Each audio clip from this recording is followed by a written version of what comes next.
Ladies and gentlemen, welcome in. It has been entirely too long.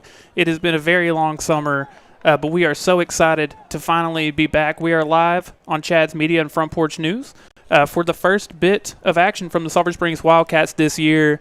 If y'all been hanging out with us for all these years, thank you so much. You have no idea how much we appreciate it and how much we appreciate getting to do this for you guys. But if this is your first time joining us or it's just been a long time, my name is Tyler Lennon. I'm joined, of course, by Wildcat legend, national champion, and just my favorite person to spend Friday nights with, Ryan Humphreys. Ryan, what's going on, buddy? I cannot express how excited I am to spend the next 2 to 3 months, Friday nights, in the people of Sulphur Springs and all over Texas to be back in their living rooms. I mean, the summer, those days get long without football. It does, man. It does. I love the other sports, but I'm a football guy, and this really tonight is just an appetizer of a truly special season ahead of us. It really is, and you can kind of see on your screen there. I don't think that completely does it justice, but you and your father, when y'all first got here, made the comment, there are a ton of people here tonight for a scrimmage. No doubt, and I think it's fun that this first scrimmage is at the Prim. Who doesn't love being at home? I think for us too, this is our dress rehearsal as well.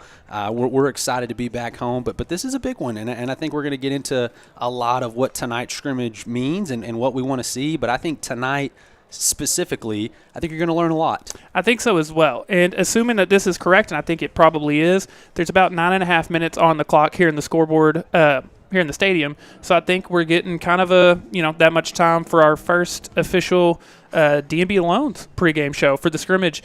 But I do, because we don't have that much time, I do want to go ahead and just kind of open-ended, what are you looking for tonight from a scrimmage like this? And I also want to ask, that's just the nature of high school football. It's the same at college and even in the NFL. There's so much turnover from year to year, but I think this is the most turnover that you and I have seen since we began broadcasting. With that being the case, how much does that change what you want from your first scrimmage? It changes a lot, and I also think for good and for bad, I think the bad part of that is we've got a lot to replace. I think you lost your tremendous senior class last season. We saw those guys from freshman and sophomore all the way up I believe it was 13 guys who are still playing football. 13 guys at the college level, I believe, is what Coach Medlock said to us the other day. Very impressive. And then, I think the total senior class, I want to say it was close to 30. So you lost 30 guys that were on varsity last year. So the bad part is you have a lot to replace. I think the good part is you asked what my expectations were. I think they're tempered tonight. I don't think we should go out and win the Super Bowl tonight, because you do have a lot of guys that are getting their first action on a Friday night, you guys have seen a lot of camp, and I've heard lots of great things, but this is the first opportunity against not somebody in a blue or white jersey. You're playing against another opponent that has the same goals, and so I think that we're going to learn a lot tonight, but also I'm okay with tempering my expectations. Yeah, and I kind of want to ask you, because obviously you've been in this scenario. You were a Sulphur Springs Wildcat. Can you kind of put us in the mindset of these younger guys who are playing their first game? I know it's not a regular season game. The crowd isn't quite the same, but it is your first Friday night. You know what I mean? How does that feel? No, there's real nerves. There's no question. My first varsity scrimmage, my sophomore year, I believe it was against Liberty Alu. It was actually over at the track because the old Gerald Prim was getting redone. But wow. I definitely remember feeling those nerves. And yes, it wasn't a real game, and it doesn't go on the record. But this is my opportunity to really show, because camp's over. I mean, for all the next 2 weeks are basically game prep weeks, and so I've got to put it out on film and to my coaches that I can play at this level and I belong here. And so there's a lot of guys tonight that I don't want to say they're on the bubble, but they are on the bubble of, are we going to put this guy in when it matters, or are we not? Right. And that's the next 2 weeks. You're going to be able to separate yourself for that. I do want to ask you, are there any, and there's a few guys that I want to make note of, because like you said, Corey and I have gotten the opportunity to be at camp pretty much every day. So some guys that have stood out to us. And by the way, for anyone that hasn't seen it already, episode 1 of Hard Knocks was released earlier today. It's great, by the way. Yes, it was very, very good. Corey did a great job with that as always. But after the game tonight, obviously go watch that. But are there any either individual players or position groups that you're specifically looking out for tonight? I'll kind of start. The whole offensive line from last year graduated, except for Day Berry. So you're kind of only bringing one guy back. I think if I had to pick one group that I'm probably keeping an eye out the most, it probably is the offensive line. Well, you're talking about an irreplaceable group in the offensive line that Sulphur Springs had last year. I mean, you've got power forward, you've got multiple college-level guys. You're not replacing that group. And so I think the goal this year is how do we minimize what we lost, and how do we put our guys in a position to be successful on the offensive line to keep pockets clean and give some good holes for the running backs. A group that I want to, you singled out kind of a group of a group. I'm going to go the entire defense. Yeah. You lost 9 or 10 starters, however you want to look at it, from last year's team. And so that is a big void to fill, and we're going to see a lot of new names tonight. And so that's definitely something that I'm looking forward to. Yes, and I will go ahead and just name a couple of those guys. Two in particular, they were kind of the focal points of this first episode of Hard Knocks. But you got a pair of sophomores. One of them is number 11, Zane Pryor. He's kind of the Mike linebacker, kind of the quarterback of this defense. And then number 18, Jackson Gasaway. Both of these guys who are sophomores who have not played a single snap of varsity football, but already each have a scholarship offer. That's huge to already be at that point. Absolutely. I mean, definitely very advanced for that point in their career. But those guys are nervous tonight. I mean, they want to make an impact. This is their first opportunity to play against a different team. They don't know the plays that are coming at them. And so, again, I think there's going to be some bumps and bruises early. Pittsburgh tonight has got some good skill guys. They've got a D1 receiver in the slot, and so that's going to give us some fits. But man, just what I'm hearing out of camp from you guys and just things that I've read, I feel very good about this group. A young group, but I feel very confident in what we have. I do as well. We're talking a lot about guys that we're going to be seeing the first look up tonight. Also want to add on the offense, number 5, TJ Jones. This is a man who we saw do very, very well for the Wildcat basketball team last year. I didn't even realize he played football, and what I've seen from this camp is he might be every bit as good or better at wide receiver than he was in basketball. Well, that's high praise because we sure like watching him on the hardwood. Yep. And so, you get a receiver like that opposite side of Jackson Virgil, a guy that we know what he can do on the football field. You're talking about a high-flying offense. Yes, and then also I want to make note of a freshman here tonight, number 16, R.J. Doss. I think he's going to be one of your starting receivers. I believe the starting slot receiver. We know that he typically is a quarterback and will probably play most of his high school career at quarterback, but to be out there as a freshman says a ton about how athletic and how talented he is. No question. You said that he was a quarterback. We had kind of heard him coming up through middle school and into his freshman year. But to be so good that, man, we've got to get that guy on the field, and for him to be able to transition to receiver and learn that offense a different way, also playing, his growth, his game knowledge is just going to be through the roof. Oh, yeah, in the long run, that's going to do so much for his career. But, talking about all these new guys, I mean, let's take a second to talk about the guys that you do bring back, because for as much as you lost, you do return a ton of talent. Well, and I was going to say, it's easy in these early scrimmages to talk about exactly what we lost and all these new guys, but I want to see the guys that we know, the Dobsons, the Virgils, the Deuces. I want to see those guys, James Johnson. I want to see those guys.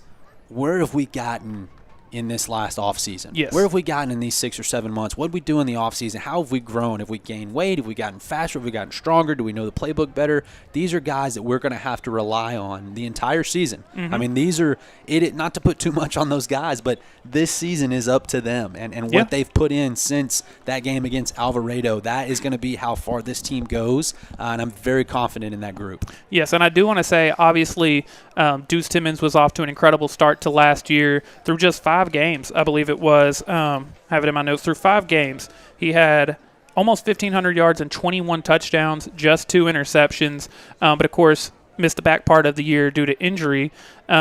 Just from what we've seen in camp, and I know that's hard to go off of, but I feel pretty confident saying he looks the best that I've ever seen him look. He looks very confident, and just as a passer specifically, I think he looks the best we've seen him. And I think that speaks a lot to the type of guy that Deuce is. You talk to him and he's yes sir, no sir. He obviously is a very hard worker. He dealt with some adversity last year. Broke his whatever on the very first play of the biggest game of the year. That sucks. I mean, that's heartbreaking. Everybody in Sulphur Springs was just super gutted for Deuce, but he could have just let that define him. And hey, man, it is what it is. I'm not going to get back on the saddle, but he took the bull by the horn, and you're talking about he looks the best that he's ever looked. That's going to be pretty good. Yep, 100%. That's going to be pretty good. And then also, I'm excited for our first look at, for this year anyway, of Dobson Martin. He played a big role in the offense last year, obviously splitting time with Jackson Hare. Now he's RB1, but I'm excited for it. He looks the part. He does. He looks the part. He very much does. Yeah, I saw the picture that Chad's Media posted on the graphic, and I got to say the quads are. Dude, he looks very. He does. Yeah, Saquon Barkley, Christian McCaffrey-esque. So yeah. I'm excited. I think it's going to be a great year. We are almost ready. Thank you so much for hanging out with us here tonight on our first ever D&B Loans countdown to kickoff. Do you have – I know we don't usually do that for scrimmages, but do you have any predictions? It doesn't have to be a final score. It can just be, now, have we confirmed that we're just playing a real game tonight? I believe we are, yes. Okay, I feel like in the Faircloth era we always have. I know schools do it differently. Now, in the fourth quarter, it might be, the twos. But and like a running clock or something like that. I don't know, Tyler. I think if just totally me going off of what I know about us and the very little that I know about a brand new Pittsburgh team, I don't know that they're going to be able to handle our skill guys on offense. I'm very interested to see how our new O-line handles their defense. But I'll go Sulphur Springs by 2 or 3 touchdowns. Oh, tonight. Okay. Yeah, I think you probably have a really nice night on offense, maybe score 35, and then on defense I could see Pittsburgh scoring 14 to 21. Okay. Yeah. I like that a lot. I'm going to go – I think Sulphur Springs by 1 touchdown. Okay. And I think it lower will be or higher scoring? I think it'll be close to what you're saying, maybe 35 to 28, something in that range. Now, I mentioned it a little, but Pittsburgh does have a junior with 6 or 7 Division I offers. He's a smaller guy, 5'8", I read, but if you're a 5'8" slot receiver and you're getting D1 offers as a junior, I'm guessing that he can go. Yes, 1,000%. Guessing he's very quick. Ryan, we're ready to roll. It's been way too long, but we're back and we are playing football at Gerald Brim Stadium. Is it just me or is my heart beating really fast? Mine is too. I'm feeling. Hopefully, I didn't seem too nervous in the pregame show, but I think you did great. I tell you what, it's like riding a bike, though. We pick up where we left off. 100%. And there's a new position right there, new kicker. Yes, I was just about to point out we've had very good luck with kickers in the Coach Faircloth era. We've had guys that play that position for 2-3 years at a time, but now we have senior Gael Garcia, and that name might sound familiar because he was the leading scorer for the Wildcat soccer team last year. Well, I got to tell you, it's a good start in football when your kicker is the leading scorer for the soccer team. Right. I'm gonna say that usually bodes well. And Ryan, here's our first look at the new Wildcat defense. And it is very much a new Wildcat defense. A new defense. No Grayson, no Alex, no Truth, no Alex McCormick. Yes, as far as returners go, no Gio. I see James Johnson back here as your safety. And who, might I add, is a fantastic staple. Like if you had to bring one guy back, James Johnson's not a bad one. 100%. He's been doing it for, it feels like about 10 years. It does. Passing on first down. And a great start for Pittsburgh up past the 50. Jackson Medlock, by the way, defensive end. That is your other returner. I mean, those are really the only 2 returning guys on this defense. Kamorian Jeffrey. I'm sorry. Back. Yes. Yep. Kamorian, his season kind of got cut short. He had a couple ankle injuries. Well. Yeah. He showed a lot of promise. Now, Jackson, we're going to see on both sides of the ball, correct? Man, I did not know it, but yes, he has started playing tight end and is very good at it. Well, he's always been a thick kid. I mean, obviously very strong guy, and so I think there's lots of use for him on both sides. Zane Pryor trying to bring him down, and the Wildcats will get him down after a gain of about 4 there. Now, Zane Pryor, that's definitely a name to get used to. That's sophomore, starting middle linebacker.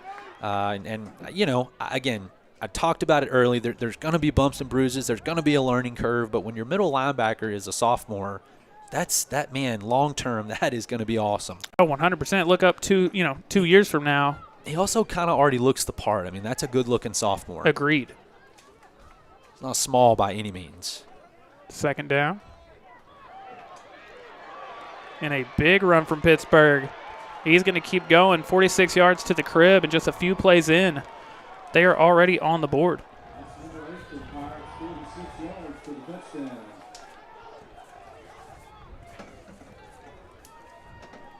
That took 1 minute and 15 seconds. Brand new defense. You're gonna have some big plays against you early.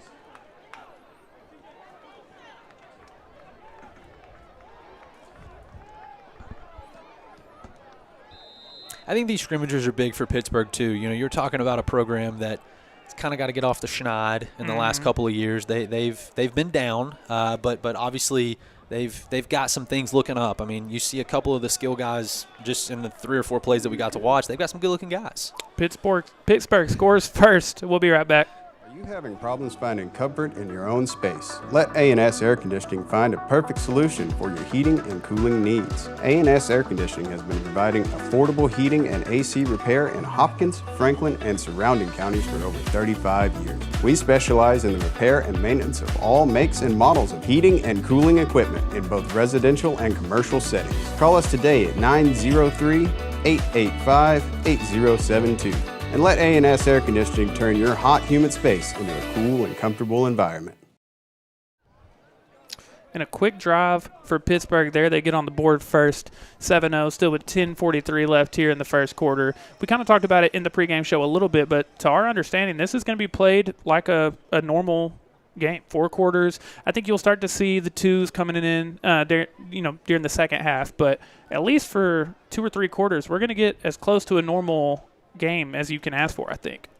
So Tyler, I don't think we're going to return any kicks tonight, but just making a note here, you do have Dobson and Jackson Virgil back deep for the Wildcats. Also got Gasaway and Doss as the upbacks.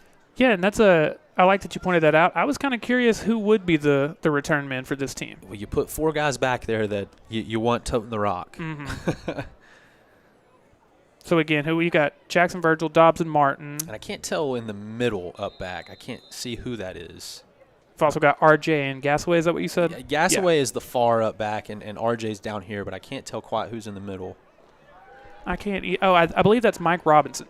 He's going to be a cornerback for this team, number 2. Got it. Yes.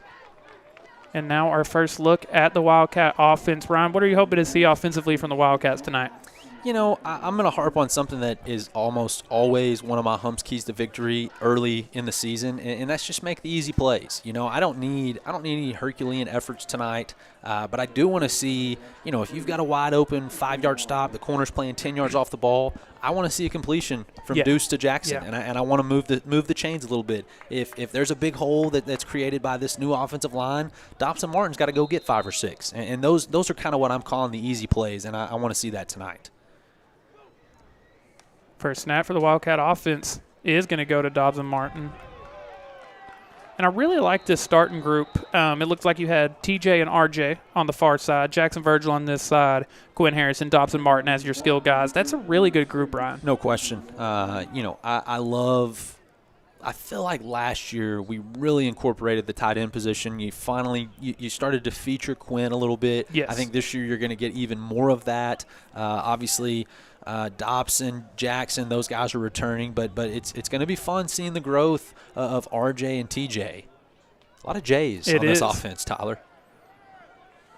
And back to Dobbs and Martin again, this time through the air. Easy throw and catch. Literally just what you asked for a second ago. And that's going to make 3rd and about 4 here. What a great spot.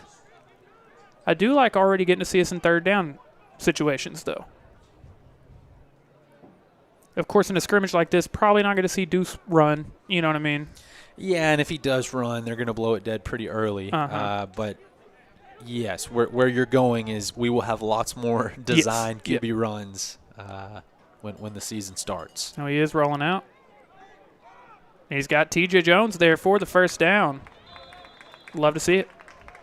On the run, got a couple of options. Really, I don't think the QB run was there, and so Deuce did a great job of finding a wide open TJ. Yep. And a good job there for TJ, find a spot, make the catch.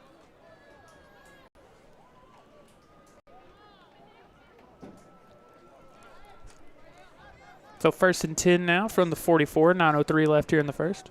Getting it out immediately. I mean, you're in midseason form, Tyler. Now Quinn in motion back to Dobbs and Martin. And I know it's just a couple of attempts, but pretty good run defense so far from Pittsburgh. And like the defense, man, you've got a completely new offensive line. And so they're in the run game, maybe some of your longer pass pro, you're going to have some growing pains in the beginning. Wanted to point out Jackson Medlock was on offense for that snap. I hope we do get to see more and more of him offensively. He's looked really good in camp. So now 2nd and 8. Jackson Virgil making the catch there. I think they thought they were going to have a free play, maybe didn't, but you get the first down either way, Ron. Well, I got to tell you, if it wasn't a free play, then that is definitely early form for the referees, too. That is way offsides, but great throw and catch nonetheless. Virgil looks strong. He's gotten older. He's got a little more mature. Got to remember, he's just a junior. I mean, we've been seeing him for a long time now, but he is just a junior. Ron, another thing that I'm really looking forward to tonight, obviously you see how involved Dobson Martin is going to be with this offense. There's going to have to be another running back, you know what I mean? And I think it's going to be Robert Finney, who's a senior, but I'm hoping we'll get to see some of him tonight. Dobson Martin. Oh, that is going to be a face mask. And is. A nice run either way, though. No, you're exactly right, though. And I feel like last year we kind of talked about it early that Jackson Hare was going to be better in October and November because he had a guy behind him that can make some plays. I think the same goes for Dobson Martin. He's going to have a lot of games where there's a lot on his shoulders, and he might tote the rock 20 times that night, but we can't do that every week. There's got to be somebody that gets some of those tough carries, and so it's going to be interesting to find out who that is. Well, that, and you see him being used in the pass game as well, so it definitely. No, don't get me wrong. He's going to touch the ball a lot, yeah. but you can't do 20 touches a night. Yes, I believe the other running back is going to be number 9, Robert Finney. He's also a senior, but he was someone who kind of stood out to me a little bit last year even when he was in training camp, and then he's looked really good in training camp this year as well. So that moves us up to the 25 now with 8 minutes still here in the first quarter. I like the long, sustained drive right here. I do as well. Deuce. Looking for RJ there. RJ's got it. And for the first time this season, we're going to be in the Big Smith's barbecue red zone.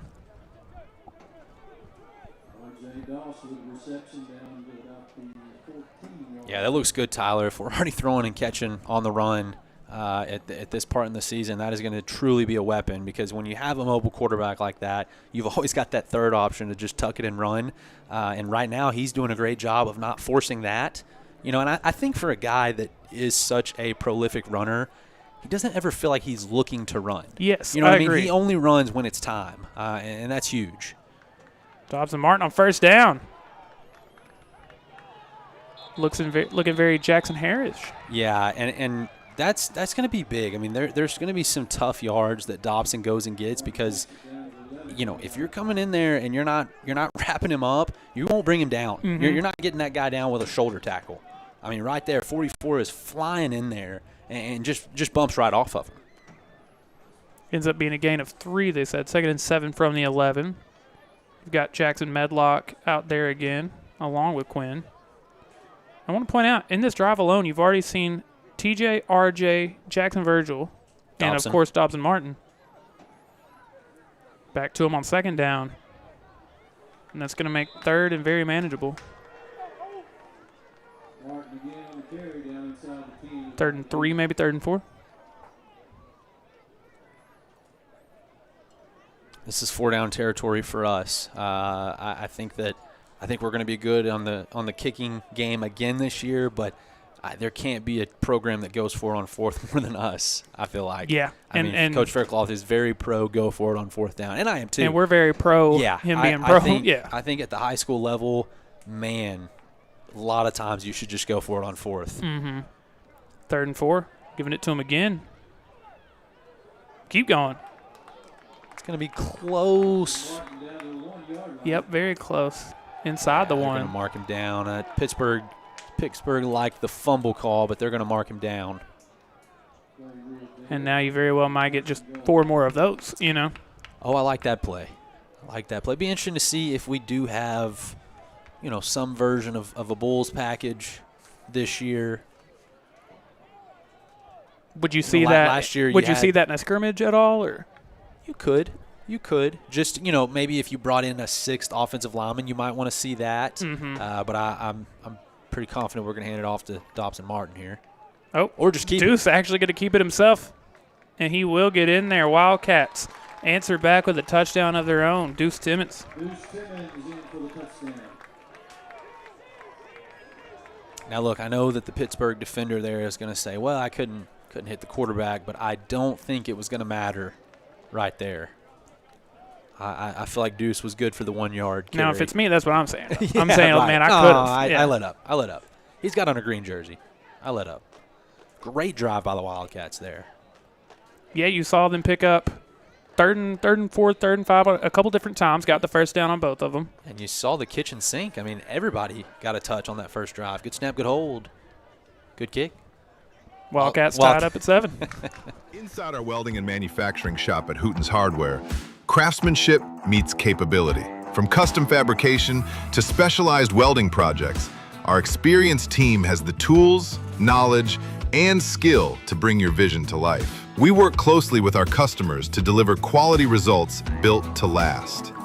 And with a full line of welding supplies and industrial products, we're here to support the professionals who keep East Texas working. Hooten's Hardware, we're more than just nuts and bolts. At the Way Bible Church, we're all about you experiencing life change. Come and find a place to call home with us right here at TWBC, where we want to be your home team. Come join us for any of our Sunday morning services at 8:30, 10:15, and 11:45 every week. Or if you need a small group to belong to, we have that place for you as well. We have a place for every age and every stage of life just for you at the Way Bible Church. Let's have a great and amazing season. Let's go Wildcats.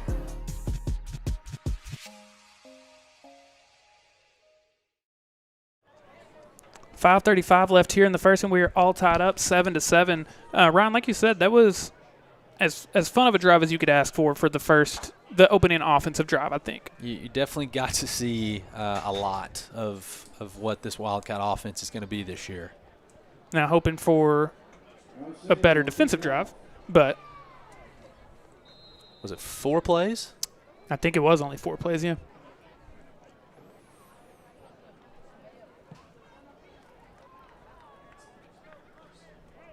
We got to like the kicking start, two touchbacks. Mm-hmm. And, of course, made the PAT. I talked about that a little bit earlier, but we've had really good luck, I think, in the Faircloth era with kickers. No question, but just the ability to kick it through the back of the end zone is huge in high school football because you're just not fast enough, and I mean, you're just not on the coverage team to really stop it short of where the touchback is. And so if you get the free touchback every time, yeah, 100%. It's a net positive. That's a really good point. I wouldn't have thought of that, but it's very tough. Well, now, why are they marking it at the 30? Did we start at the 30? I don't remember. We'll have to keep an eye out for it. A touchback's not 30. Maybe it's just a set at the 30 each time. Which is kind of weird. Ryan, a pair of guys I wanted to point out to you, the 2 defensive tackles right here, number 50 – or 65, sorry, Ben Robinson, and then number 79, Braden Feagley. They are a couple big boys. Yeah, you've definitely got some size in the middle. And your hope that, with some size like that at the D tackle position, the hope is that you're occupying the 2 guards and the center, and you're allowing your backers to really clean up the mess. And then as far as your ends go, you've got Jackson Medlock, and I believe Riley Hughes is the other. Both of those are guys who were on the team last year. Riley Hughes had a really good game early in the season, I believe. Well, I want to say it was one of the scrimmages that he had 2 or 3 sacks, and so it'll be interesting to see him, get a full workload this year. So now 2nd and 10.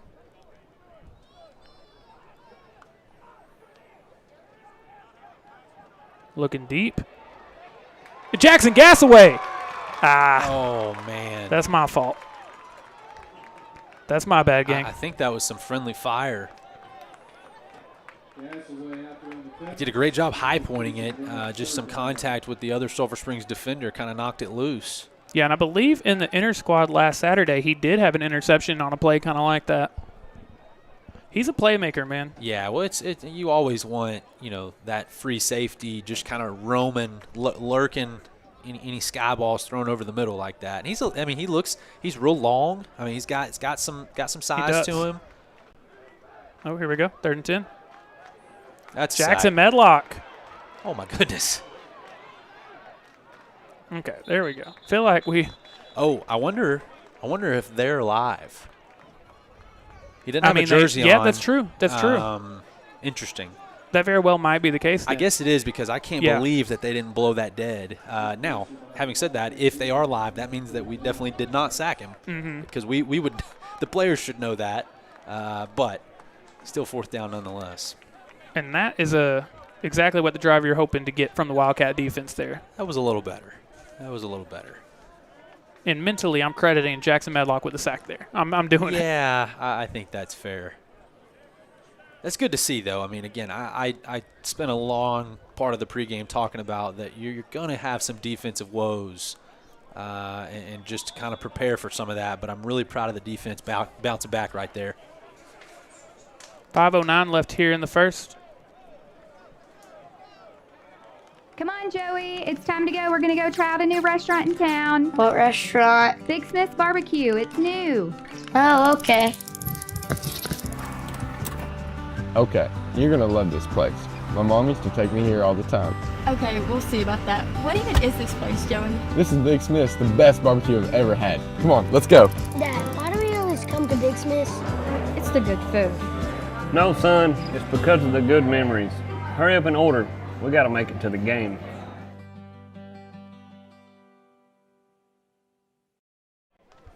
Wildcats starting this drive from the 46, going right back to Dobson Martin, and seeing a lot of him tonight. Seeing a lot of extracurricular over here on the bottom of your screen. And still, that's one of those, I'm finally getting to see someone who's not my own teammate. No doubt. And this is what I would say to my guys. First one, okay, Yeah. I get it. If there's a second one, let's not have a third one. And if there's a third one, you're done for the night. Yeah, I think you can't lose. I mean, just the absolute worst thing that could ever happen is losing a guy to injury because you're in a scrimmage scuffle, and it happens. I mean, you've seen it happen in sports where just silly things like that result in injury.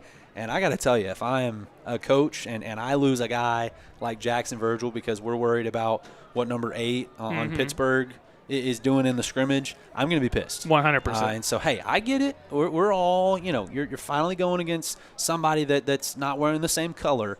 But let's be really smart. It's a long season. Out to RJ on second down. RJ Doss, 49 yards. And with 4:20 left in the first, Wildcats score again. The freshman.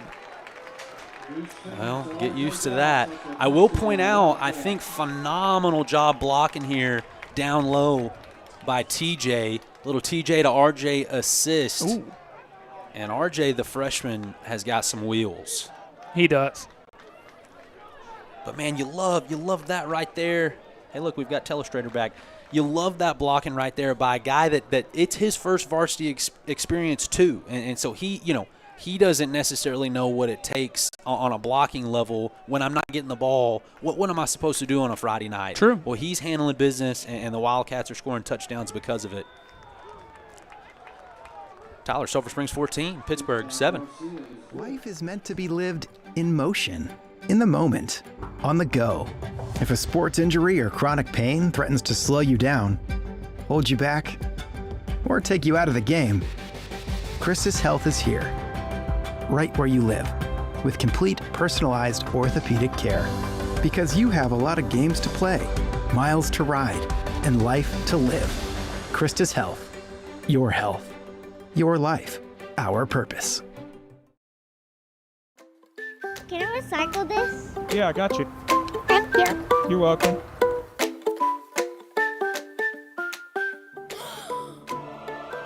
Give him back? Yeah, sure. Hey, look who's here. What'd you bring us this time, bud? It's just a real sec then. Bring it in, boy!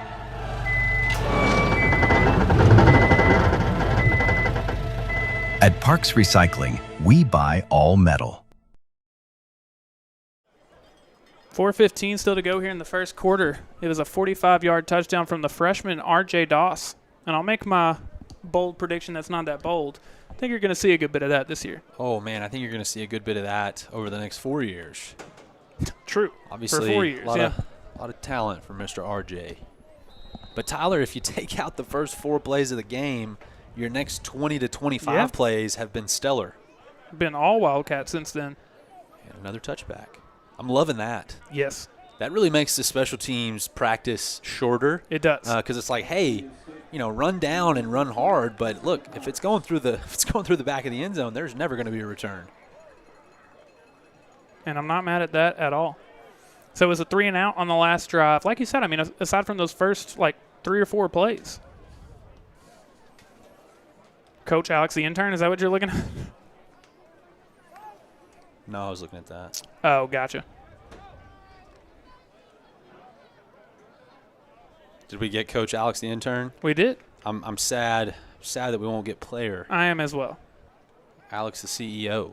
I am as well. Hoping for another good drive here. Remember, we almost had a pick on that last drive. Jackson Gassaway. And the Wildcat defense is there immediately. There we go. I think that's Medlock. I think it is. Medlock and company. Got our first flag of the night, I believe. There we go. Well, offense and defense on that side had to get a little bit, and so we'll just roles reverse and do the same thing.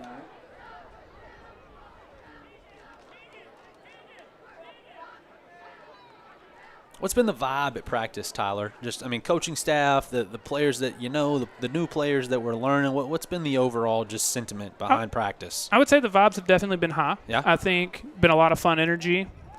It does feel different. There is newness to it. You know what I mean? But I've had a ton of fun out at camp. I think another thing too that adds some excitement is just the difference in the schedule this year. Yeah, that is You're true. playing lots of teams that Sulphur Springs, as a historical 100-year-old program, have never played. This is true. And I don't know that for a Waxahachie fact, Live, but you've never played Waxahachie Live for Ferris. I'm guessing. You've never played those teams. Boom. And the run defense looking good early. And I think after giving up a 40 or 50-yard touchdown on that first drive, you've probably given up about 2 yards rushing since. Yeah. Yeah, a lot of blue and white hats on that one. But yeah, you got a new district. I mean, you're pre-district, and I'd love to talk about that. Maybe in the second half we can kind of start looking ahead a little bit. But that pre-district schedule is awesome. Looking deep on second down. He's got him. And a 57-yard touchdown. That'll tie things up. And I believe that is Seven Duffy. Okay. That's his name, I believe. D1 receiver from Pittsburgh. Great name. It is. I might add. I think George Costanza would agree with you. Yeah, SMU, Oregon State, couple of bigger offers, and so that's obviously you don't want to get beat deep, but if it's from that guy, you definitely understand. It's funny, we've in the scrimmages over the years played against some really good. I mean, we've had at least one D1 guy every year. You remember him? Yep. He was a great receiver. Yep, that's who I had mine. And then Lindell had an offensive lineman, I believe, who went to Alabama or something. A receiver that went to Sam Houston. Yeah. Yep. That's good, though. I mean, that's what you want to see. Yes, 100%. Life is meant to be lived in motion, in the moment, on the go. If a sports injury or chronic pain threatens to slow you down, hold you back, or take you out of the game, Christus Health is here, right where you live, with complete personalized orthopedic care.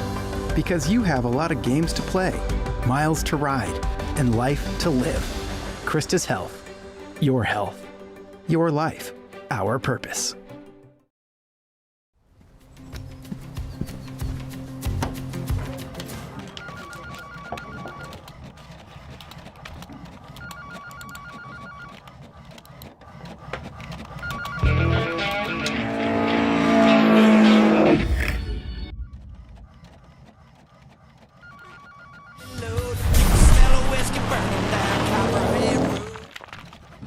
Let's go make those dreams come true.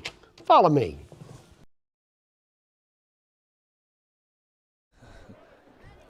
.324 still to go here in the first quarter. We are all tied up at 14 apiece. It's been a pretty action-packed first quarter. I mean, if you like points, you've had now 5 drives and 28 points to show for it. Ryan, you talked about the newness of things, even as far as the teams you're playing. One of the things that I think is new, and we kind of talked to Coach Faircloth a little bit about this when we interviewed him, but this is the first time, I believe anyway, the Wildcats are getting respect in the preseason. Your Wildcats are ranked number 8 to start the year. Wow. That's high praise. It is. That's high praise. Especially, it feels like producer Corey always lets us know that we've got to earn those rankings. You know, we usually don't get love like that when it comes to the rankings. I'm not playing Debbie Downer here. I'm just, as a sports analyst, I'm just talking. But not that we don't deserve that.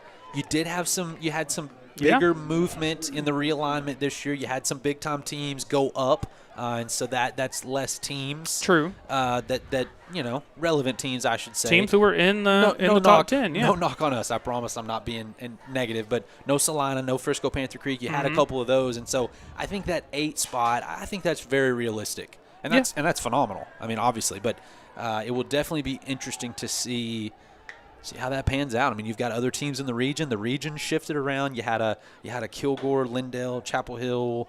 Pine Tree, you had that move into our region. That's now our bye district. I was about to say not just our region, but our bye district. That's going to be those are some top 10 teams as well. I think Lindale was preseason number 2. Yes, I think so. Ahead of a team that went to the state championship last year in Kilgore. 2 years in a row. And so you got a lot going on. And so I think 8 is a great spot to be for the Wildcats. Going to Jackson Virgil on first down there. Yeah, I believe Kilgore has lost in the state championship 2 years in a row, actually. Wow. Lost to Stephenville last year, I believe. Yes. Great job by Quinn to pick up a block there. And then was it Salina the year before? Still waiting for the first Quinn catch, yes. Was it Salina the year before? Yes, it was. It was. That would have been our first year with Salina in our district. They won the state championship. That's correct. Yeah, lots of newness. Lots of newness. I like it. Oh, I do too. I think it makes it certainly fun for me and you. Dobbs and Martin on first down. Man, he is a tough tackle. You know, I'll make this comment about Dobson. You know, last year he was obviously the second running back behind Jackson Herring, so I'm sure that there were times where he felt like, man, I'm going to get these 7 or 8 carries. I need to make the most of them. Maybe I need to do a little too much. Maybe I need to go out of my way to try to make the biggest play possible, and that's great. But now I'm the guy. I'm going to get the ball 15, 20 times tonight. Man, I'm going to be patient. I'm going to try and find the best hole. I'm going to move the sticks when I can. I'm not going to go, I don't need to make some out-of-body play every chance I get. Deuce looking a little too deep on second down there. Might have been a little adrenaline on that first deep ball of the season. But, yeah, I think Dobson is going to be a smarter runner this year because he's not really sharing touches with anybody for the most part. Yes, agreed. I also love looking deep on a 2nd and 1 like that. Because 3rd and 1, 4th and 1, you've got 2 chances. The Wildcats are getting a yard. Well, it's like we talked about earlier in the night. I mean, 3rd and 1 at the 50-yard line, who cares? It might as well be 2nd because we're going to go for it on 4th. And so I love the deep shot right there. Try to get the ball in your playmaker's hands. And now you've got 2 chances with Dobson or Deuce. Thompson Martin doesn't need 2 chances. Big run there up to the 31 or the 32. Well, instead of 1, how about 20? And he just looks good. He's strong. That's a good way to put it. Yep, I will never forget, before we actually got to see him, this was last summer, Coach Faircloth told us, watch him, he's a killer. A killer. A killer was the word he used. So now all the way up to the 31, still a couple minutes left here in the first quarter. It wears down on you, too, as games get later, as the season gets later. Defenses don't want to tackle that. I mean, it's like a Derrick Henry. When it's cold, and I've already played 13 games this year, man, I don't want to tackle that big guy. Incomplete there on first down. I was afraid they were going to blow the whistle back here, but I'll take a 2nd and 10 over a 2nd and 15 or whatever it was going to be. I know, and it's hard with Deuce because it's like we know that he can get out of situations like that, but it's also like, hey, he's got the jersey on, and the refs have just kind of got to make their best judgment. So now 2nd and 10. See RJ going back out there. Still waiting for that first target to Quinn. We've seen everybody else getting involved. Yep. Quinn last year had over 300 yards, 4 touchdowns. I would like to see both of those numbers go up this year. Yeah, and you've actually got Quinn out wide on the bottom and Jackson Medlock in the slot. Screen pass to Dobbs and Martin. And Ryan, that's a play I've been looking forward to all camp because obviously the defense knows it's coming, so I've been ready to see it against a defense that doesn't.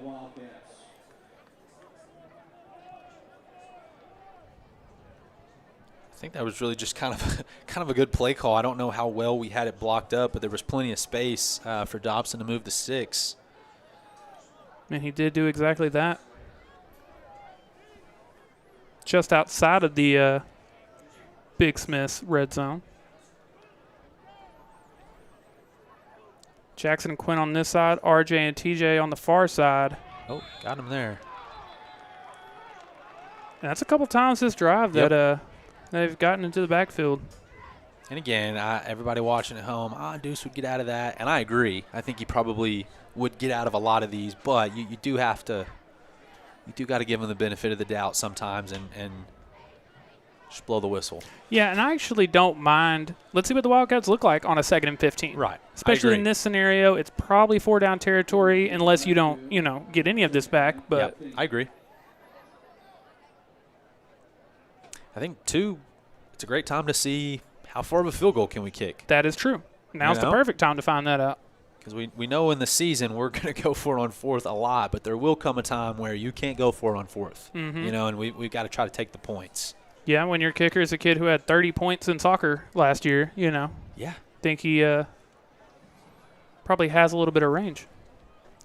I do. If they're going to keep playing man in the slot on RJ, I would love to test that. There's Quinn. Trying to fight through it, but that'll bring up 3rd and long. We'll see if we get another play before this quarter ends. I don't know that we will with 25 seconds on the clock, but Ron, I think this is a pretty good example of what we're talking about. If you don't get half of the sticks here, I think it's a situation where if you can kick it, you have to kick it. Yeah, and why, like you said, why not find out in the scrimmage, how much range you have? Well, again, there's going to come a time where you got to kick it. You can't go for it. You can't go for it on 4th and 10 and the wind's in your face and it's colder and it does look like we're going to go to the break here. That'll do it for the first quarter, all tied up at 14. Whether it's a long day in the hayfield, keeping your front yard looking good, or riding trails with your loved ones, Nortex Tractor and Power Sports has something for everyone. Not only that, our parts and service department are ready to help keep your equipment running like new. Our highly trained technicians are dedicated to maintaining and servicing your tractor and other agricultural equipment so you can get the most out of your purchase. Come by and meet our friendly staff and let us help you make your next equipment purchase. We're here to serve you.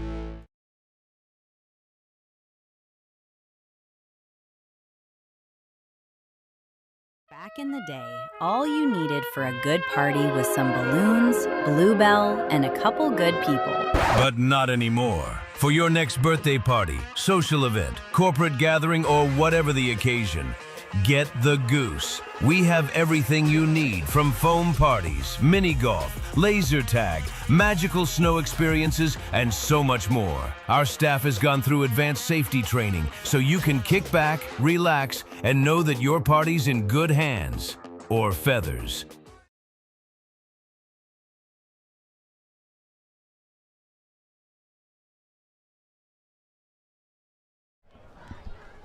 Ready for the second quarter here live from Gerald Prim Stadium. That feels nice to say. Oh, man, it feels great to say. Like I said, I just cannot describe how excited I am to be back with you guys, with you and Corey and Jeremy and the rest of the team, and more importantly, to be in the living rooms of the people of Texas. 100%. I mean, there was a time where it was pretty Sulphur Springs based. I think Chad's Media and Front Porch News football broadcast is to the point where, man, we're in a lot of living rooms we are. in Texas. And thank you to every single one of you that have us. Loving this new graphic. A lot of new little graphics that I've producer been Corey has glancing cooked down up. and seeing some new stuff. I think it looks great.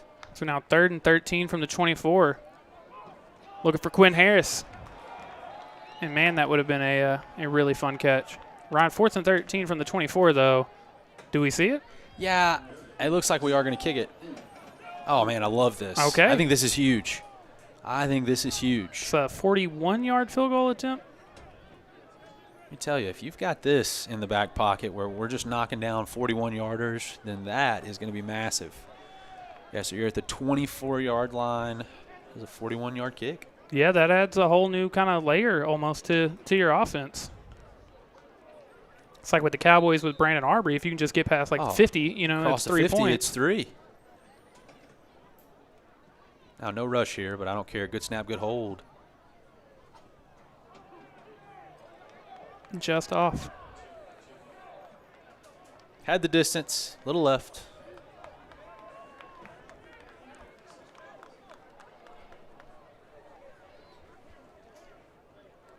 Okay, so we'll stay tied up at 14.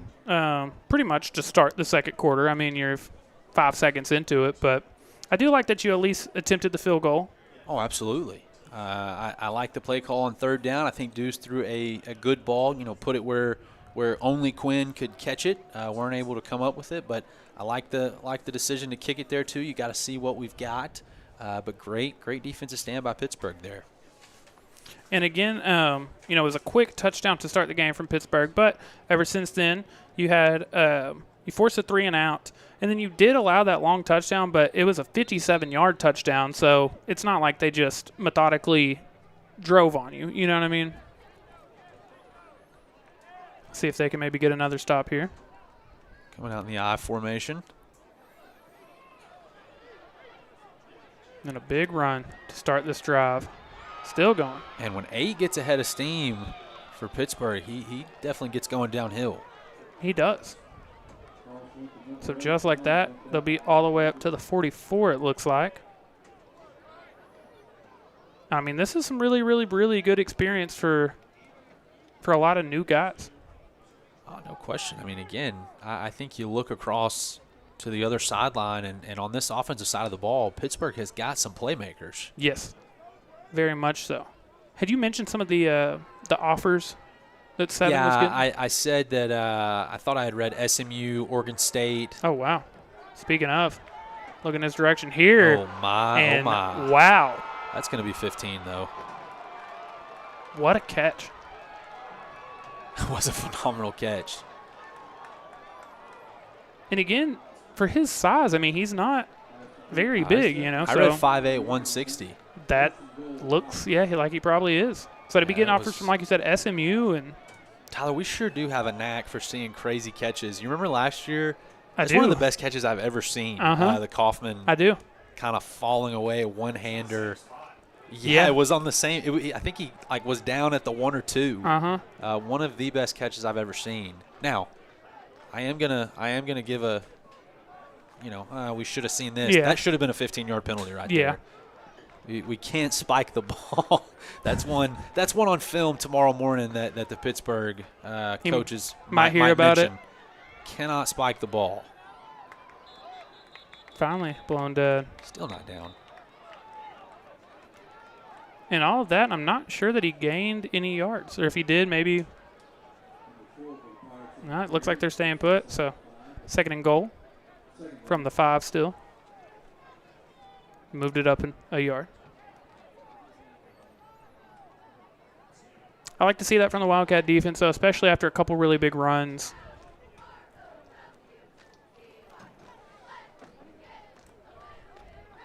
Tyler, I'd say pretty decent crowd tonight. Yeah. For a scrimmage.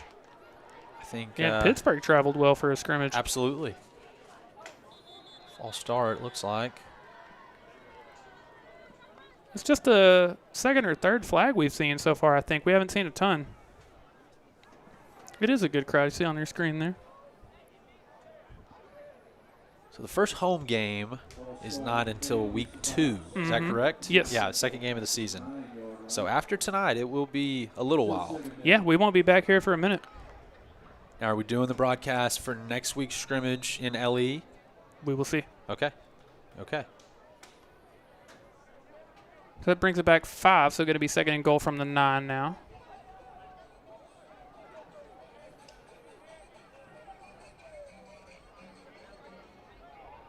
Oh, my. Is that picked off? Is it? I can't see what happened. I thought he had it, but wasn't sure who had it. Let's watch the replay here. This is very Jaden Nelson Paris-esque. It was. Very ill-advised throw.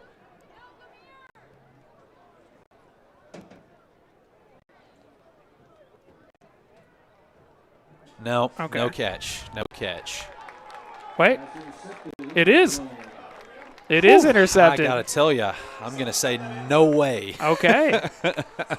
I am going to say no way. Don't call up to the booth. And that is Mike Robinson. He was one of the players that I mentioned to you in the pregame. Well, I love that we're able to, cause the turnover. Cannot make that throw if you're Pittsburgh there. I mean, rolling out to the right, cross your body over the middle late, just cannot happen. But phenomenal job by Sulphur Springs to come up with that allegedly. Allegedly. Again, don't call up to the booth because when I ring back down, that is an incomplete pass. Well, especially on second and goal. You know what I mean? Throw it away. Yeah. Throw it away. But we stay tied up at 14, 10:01 left here in the first half. Will be the 4th drive from the Wildcats. Deuce Timmons had a QB keep for a touchdown on the first drive, and then it was a 45-yard touchdown to R.J. Doss. And then even last drive, Wildcats do miss a field goal, but, I mean, you've had nice extended drives every time you've touched the ball so far. Well, and I like seeing that after a, red zone-ish stance from Pittsburgh's defense, you get one of your own from the Sulphur Springs defense. Mm-hmm. So this one will start at the 30. Still all the starters in. Dobbs and Martin on first down again. Which is good to see. I think you're probably going to get a good dosage of those guys tonight. If I had to guess, I don't think next week you're going to get near as much. Yeah, probably get a quarter. Not. But yeah, it's good to see these guys in some early action. Yeah, that first scrimmage, I think, like you're saying, probably see more of it. That second one, you're a week away from playing an actual game. Yeah.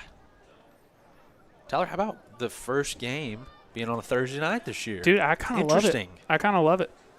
Let's just go ahead and get it, not over with, but, let's get to it. Let's get to it even quicker. You had a very famous Thursday night game in Wildcats lore the year that they won the state championship. He's down. You played on ESPN against Wichita Falls Rider. Did. And Tyreek Rollison took down Shavadrick Beaver on a Thursday night. I think that was the first time I was ever on quote-unquote TV. That was actual TV. Yeah, Cool. But that was at the old Prim. Yep, I photobombed Ty's post-game press conference. That's cool. Yeah. That's cool. Yeah, you had Shavadrick from Wichita Falls was committed to Michigan, and Tyreek was committed to Auburn. Yep. And so, that was obviously a big one. And little did we know that would not be the biggest game of the season. True. That year. True. You go on and play a lot bigger ones, but that was a fun one on a Thursday. And I don't think we're going to get the – So what you're saying. What I'm alluding to is that in a couple weeks on a Thursday night in Mount Pleasant, we're going to be on ESPN. No, but I do expect some fireworks. You always get some fun ones with Sulphur Springs and Mount Pleasant. Definitely a rivalry there. Well, that, like you're saying, when you start the season on a Thursday night, you end the season at the state championship. Yes. If that's the case, we might just have to make that a right, yeah. Annual tradition. So now 1st and 10 from the 45. TJ. And great job off the tip. Mm-hmm. That's got to make it tough for the receiver to. Oh yeah, that's definitely hard to come up with. And it's going to be great if you've got another outside option on the opposite side of Virgil. You know what you've got in Virgil, and if you're able to throw TJ into that outside receiver mix, man, it's going to be great.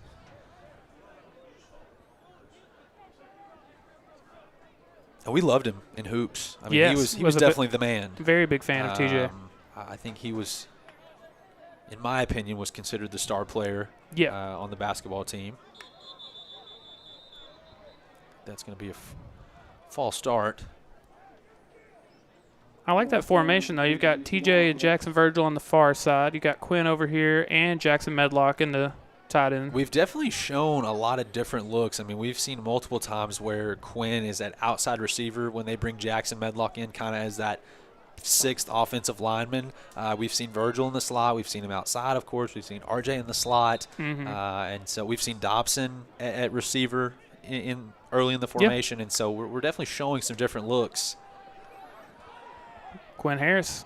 I have no idea why we're not throwing a flag on that, Tyler. Yeah, I thought the same thing. Yeah, I don't understand. I mean, we'd have to see the replay if he actually got over the line of scrimmage, but it sure looked like it. Unfortunately, that brings up 3rd and 10. My goodness. Yeah, anytime that I don't understand. That should be a free play. Right. It's a bummer when you start the drive with a gain of 5 and you still find yourself in a 3rd and 10, but got RJ going back out there. And who knows, this could be 4-down territory depending on what happens here, but so far the teams have matched each other. If you score, I score. Yeah. Deuce rolling out. Is that RJ? Oh, out of bounds. Oh, dang. Okay. It's a good throw and catch, but just a little too close to the sideline. Great throw, rolling out to the left. Put some zip on it. Let's see. Yep. Yeah. A little hard to tell up here, but I can see that it looked like maybe the back of that heel was out of bounds. I was going to ask Tyler, is Gael the punter, but it doesn't look like he is. No, so they do have 2 kickers on the roster. Okay.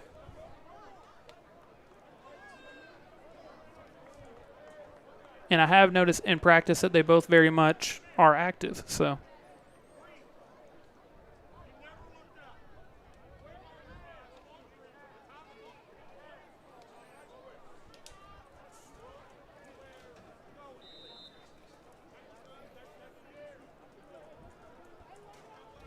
both teams have had the ball 4 times. They've each scored twice. And Tyler, I think ever since we made the comment that we've seen a lot of fireworks tonight, we've hit a bit of a lull. We have. Well, the pace just couldn't keep up what it was, you know. Not a great punt. Not a great punt. I'm curious, will they start the drive from there, or are they just going to go back to the 30? Right. Not sure. 7:34 still to go here in the first half, though.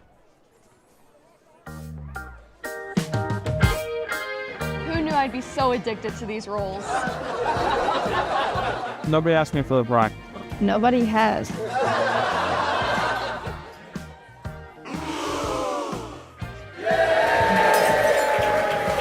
Wait, aren't you guys supposed to be at the Wildcat game? We got it covered. Where are the guys at?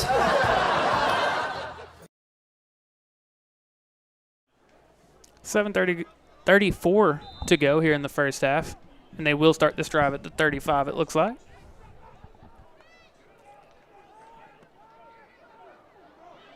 And another big run to start this drive. Number 8 from Pittsburgh having a night. Yeah, definitely giving us some fits. We're a little arm tackly in the secondary at this very moment. Yeah, Would you agree with that? Yes, and I think that's exactly what you kind of want to learn from tonight's game. Yeah. You know, you're giving yourself a lot of stuff on film to be able to go ahead and start improving on. Yeah, and I think that it's just one of those learning deals where, you know, on Thursday nights that I can get away with that because I'm a great athlete and I can make that work, but they're a little bigger on Fridays, running a little faster, and so got to use your full body. There you go. Ask and you shall receive. That is a good open field tackle. But, yeah, I think especially like you're saying, and I don't say these players' names to single them out because I don't even know that they're the ones doing it, but just like a Zane Pryor and a Jackson Gassaway, the sophomores, you've been able to do that in the past, whereas now you can't. You know what I mean? No question. Yeah, James Johnson there, open field tackle. He doesn't count. He knows. Yes. That's who that was. So. And I'm very happy to have James. He had an injury, and at first I think we thought we might not see him till district play. So for him to have recovered as quickly as he did, that's big.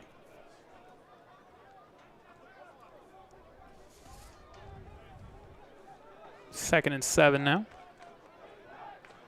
Oh, now they're going to get a free play. But Jackson Gassaway coming up with it. Now, unfortunately, I think they do have the free play there.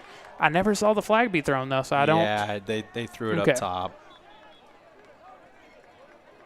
I'm telling you, though, you are going to see that kid have some picks this year. That's already almost had two one, or 3 instances where he's been lurking. He's a playmaker. And apparently also a very good receiver. Apparently had a ton of touchdowns last year on the freshman team as a receiver.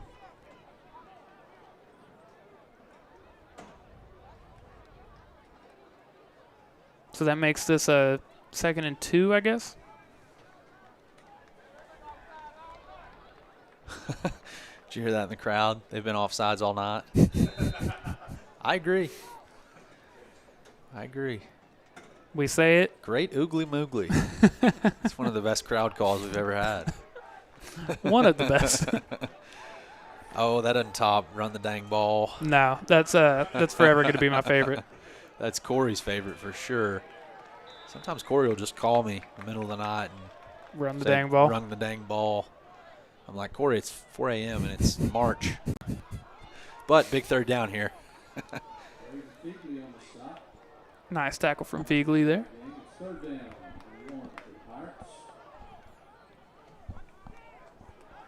So it's looking like Riley Hughes, Fegley, Robinson, and Medlock is kind of the I feel like that's who defensive line. Yeah, I was going to say that's kind of been the bulk of the night. Yep.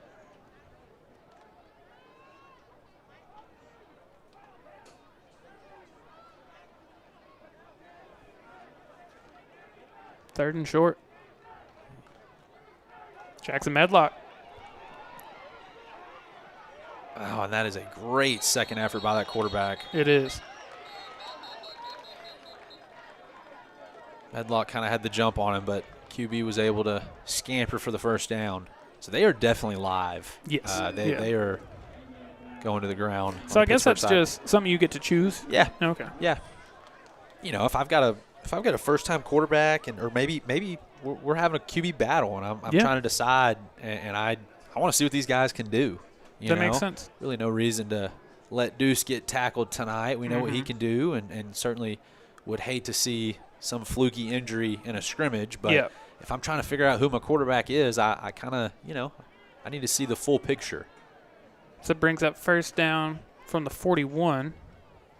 4:48 to go in the first half.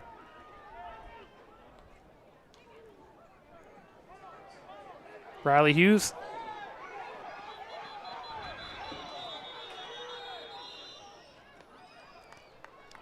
And now we are. Now I don't know. Yeah. I don't know what to think. I am confused about that being blown dead. And it's blown dead way back here, Ron. It's a loss of like 12.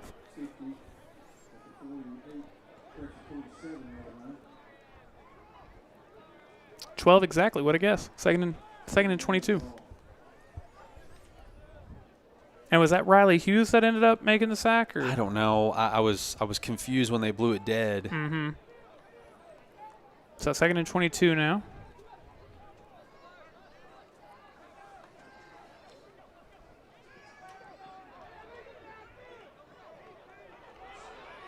Man, he is dangerous when he has the ball in his hands. Still going. And what was second and 22 now becomes third and about 4. We do have a very knowledgeable fan in the stands. He is immediately calling out illegal man downfield. I'm going to see if he caught the ball beyond the line of scrimmage. Nope, he doesn't. So there is no illegal man downfield if he is behind the line of scrimmage. Okay. And he was certainly behind it, but it was definitely close. And I think it looked awkward because the QB held it for so long, and the whole linemen were 7 or 8 yards beyond the sticks. But that's really how you draw it up. To your point about the knowledgeable fan, though, I don't know most other fans would know to even look for that. I'm going to say like none. Right. Just a couple are yelling out illegal man downfield. Shout out to whoever this fan is. They get the first down there. Still going. Yeah, Seven Duffy can play a little bit. Can't. And now they're inside the red zone, I believe. Ryan, there have been no points since this exact moment in the first quarter. 3:24 is when Pittsburgh tied it up at 14 apiece. So we've gone one exact quarter of football without any points now.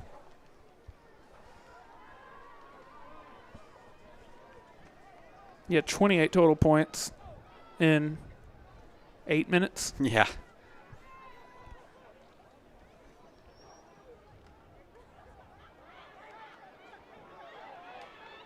Here we go. Gain of 5 or 6 there, it looks like. Do have a late flag.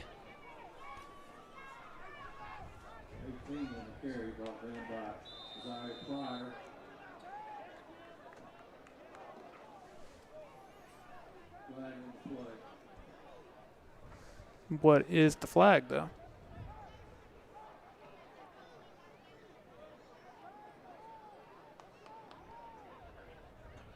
Face mask, okay. So that's going to be a free first, half the distance to the goal. So put him at about 1st and goal from the 9. Oh, closer than that, probably, yeah, the 6 or 7. Oh, okay. Oh, yeah, because it's from the, yep. Okay, 1st and goal. Need another 1st and goal stop. Got one on the last. That would be big. Had a pick in the end zone. Yep. Yep. And that was Mike Robinson. I'd mentioned him as a player to keep your eye on tonight, but I do think he's a player to watch this year. A little pitch on 1st and goal. Mm-hmm. He'll do like DJ Unk and walk it out.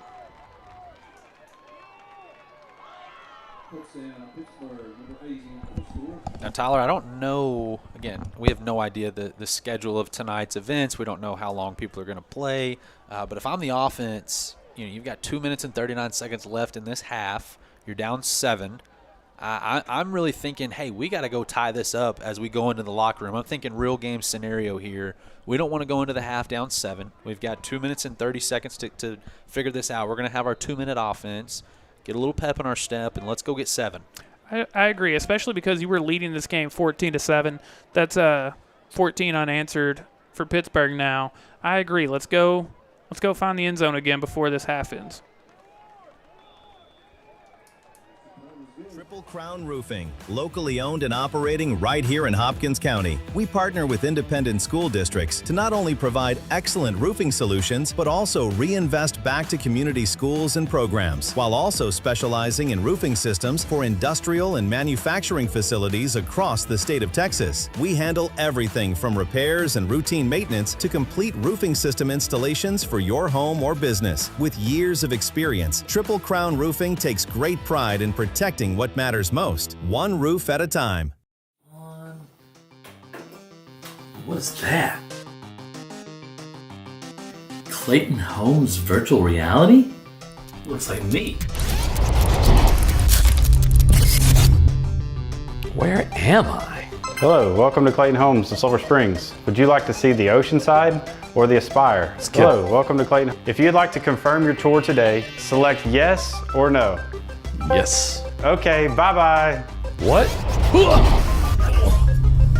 Hey, Mom! Good news! I'm going to Clayton Homes and buying a house.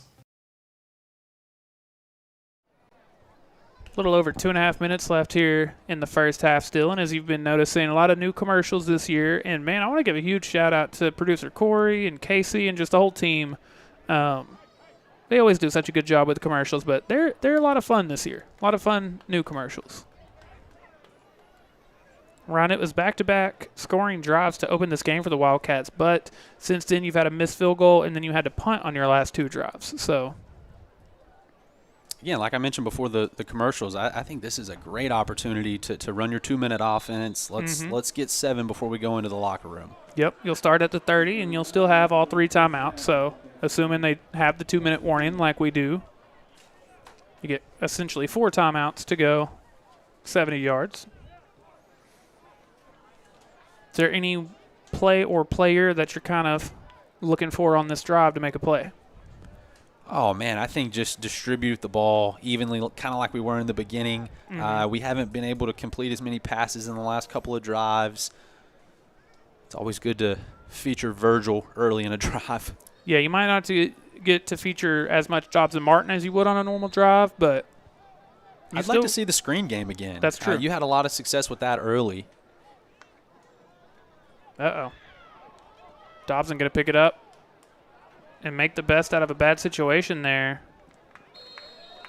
Yeah, can't start to play bending over, looking for the football. The fact you're able to pick up 3 or 4 and stop the clock, though, that's yeah, I think you got a full 4 there. That's the best case scenario. We went from a loss of 3 to a gain of 4. And you're right, did stop the clock as well. So now you're going to have Jackson Virgil and RJ on that side. TJ Jones and Quinn on this side. Dobbs and Martin in the backfield, of course.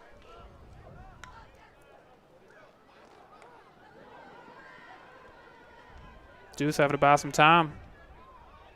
He'll take off and run. Yeah, not close enough to blow the whistle dead on that one. And that is a huge gain. Yeah, massive.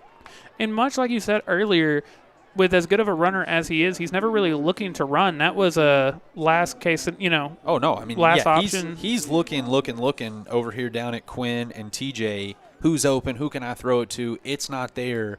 And running was his third, maybe fourth option right there. But obviously the big gain. Love the no blowing it dead there because Pittsburgh defender was not even in the same zip code of tackling Deuce on that one. Yep, and I told you earlier in the night. No open field tackling of Deuce. Just I'm going to say 9 times out of 9. Not even 9 times out of 10. That's not happening. But I very much believe this is the best version of Deuce Timmons I've ever seen. Yeah, I think so. It's now 1st and 10, 2:18. Looking deep. Jackson Virgil. He's got him. Jackson Virgil. Right on cue, Tyler. All the way up to the 6 or the 7. We might score too quickly. We might. Man coverage there. Jackson Virgil does a great job getting inside, shoulder. No safety help over top. Yep, that was beautiful. Yeah. You're going to see that a lot this year. I mean, you've got a lot of different ways to have success on this offense, and we've seen that tonight. It doesn't matter what happens for the rest of the night, how many we score. We've seen the different things that this offense can do. And that'll bring us to the 2-minute warning. It starts with a dream and a few spare quarters. Little by little, lessons become habits, and habits become opportunities.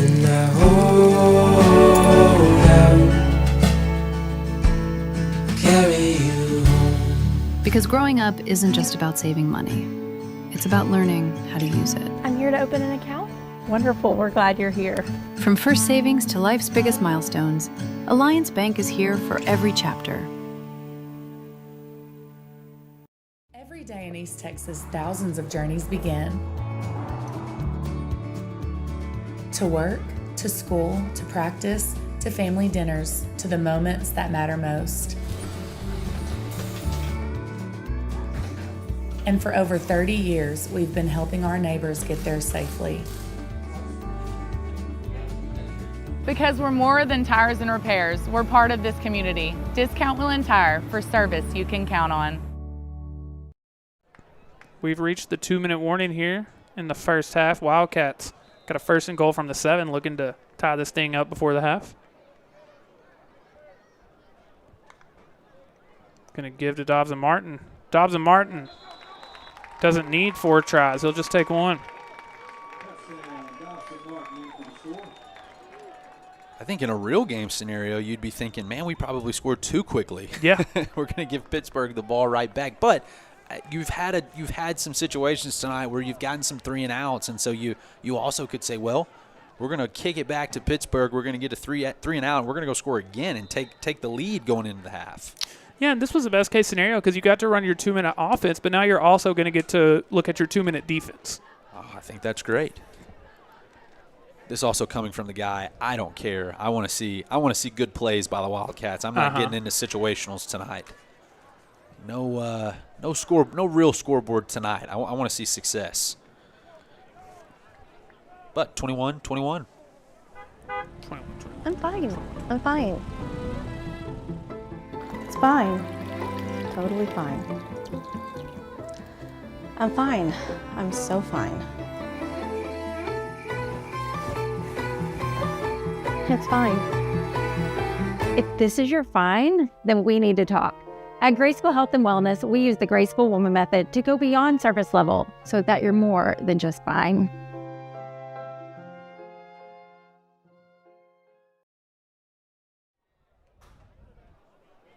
And we'll take another look at this rushing touchdown here from Dobbs and Martin.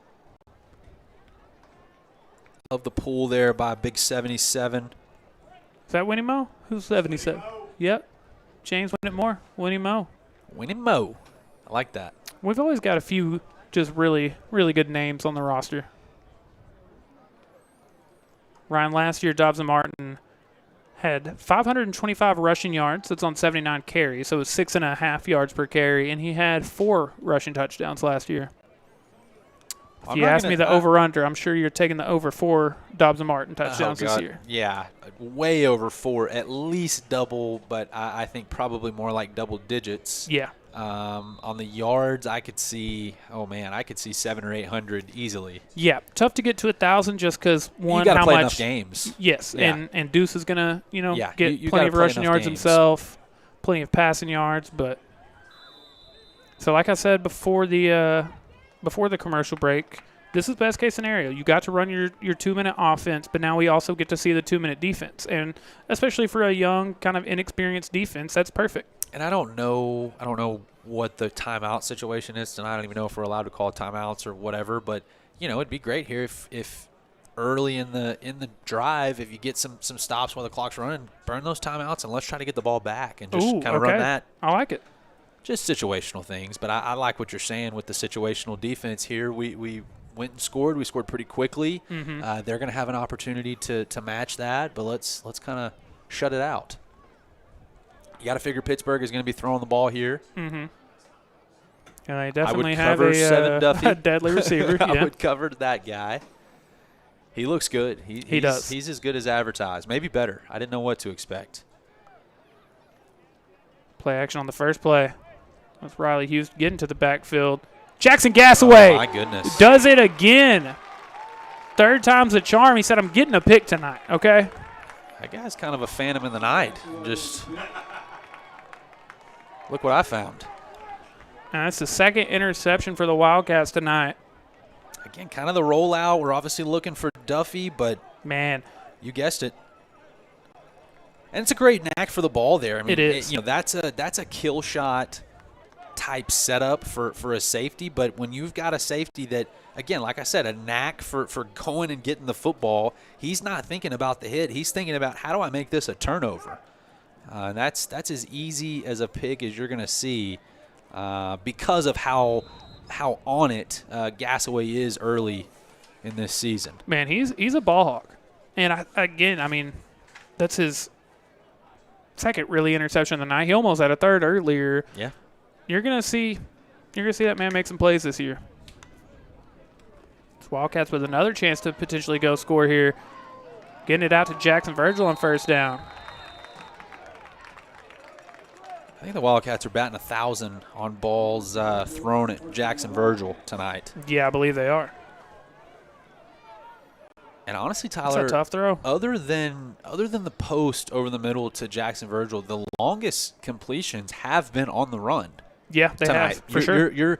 Most of your 1st down completions have been on the run, and I love to see that. Now, the clock's still rolling, but Wildcats are going to use a timeout here. 1:26 still to go.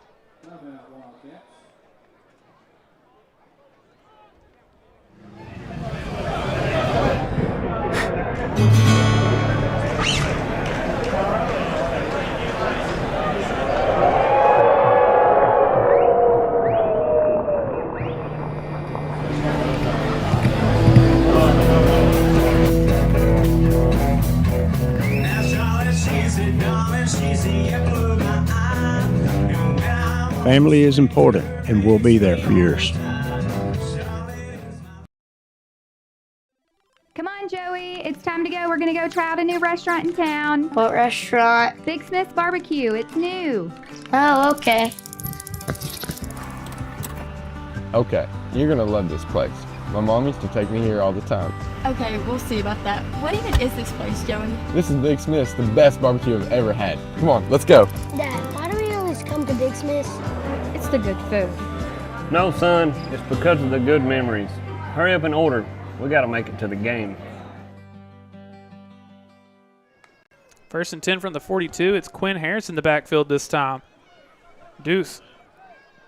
And unfortunately, I think he was wanting TJ to go run a route, but TJ ended up blocking there for him. Do have a big hit on the sideline. Definitely not what you want to see with the green jersey on. Yep, and what's funny is he goes to take off the green jersey. But what's funny is for as much extracurricular as you've seen throughout the course of this game, for Deuce to just not react to that at all, I like that.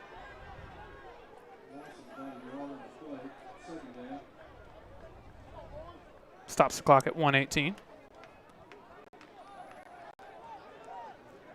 But yeah, a little miscommunication between him and TJ there. I think Deuce hoping TJ will just, kind of go try to get open. But yeah.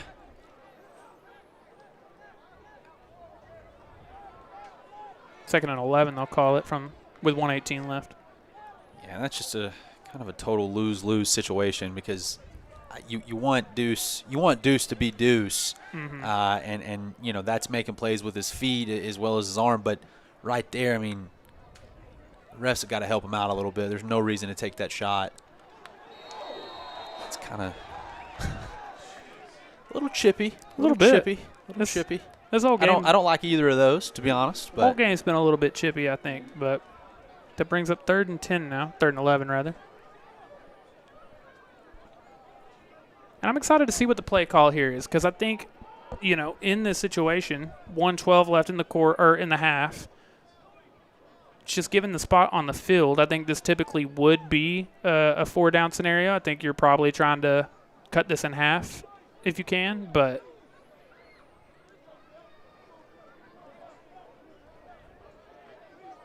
then again, with this little time left, it might be one of those if I don't get it on punting just to be safe. I don't know.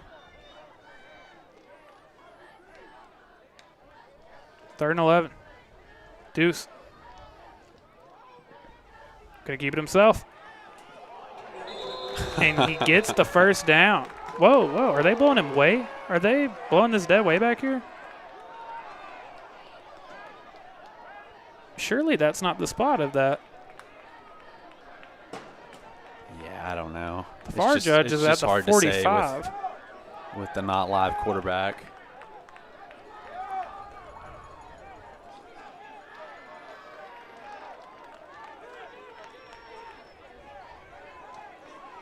These are the downsides of scrimmages, Tyler. Corey, do you have a replay on that? Because, I very well may have just seen it wrong. I don't know. Great job stepping up there. See? I think at the absolute minimum, I don't know. Give it to Dobson Martin, though. He'll get the 1st down. We'll get it this way. And that leaves us with 36 seconds. Golly. I thought that play was over 6 yards ago. I did too. 35 seconds on the clock. Coach Faircloth's going to use that 2nd timeout now. So do we have one left? I believe so, yes. Now, correct me if I'm wrong. You were looking at the replay yourself. Am I bugging or did he not maybe get the 1st down? It wasn't a 45, was it? It was close. So let's see.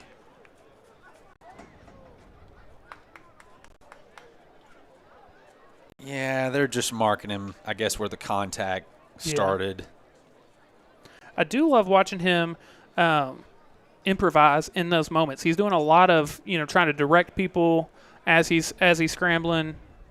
I think we're just seeing a very mature and seasoned Deuce Timmons. I think so, but you've also got a lot of new guys out there that they haven't worked any real scramble drill. Yep. There's no real scramble drill in practice. That's just a hard thing to simulate.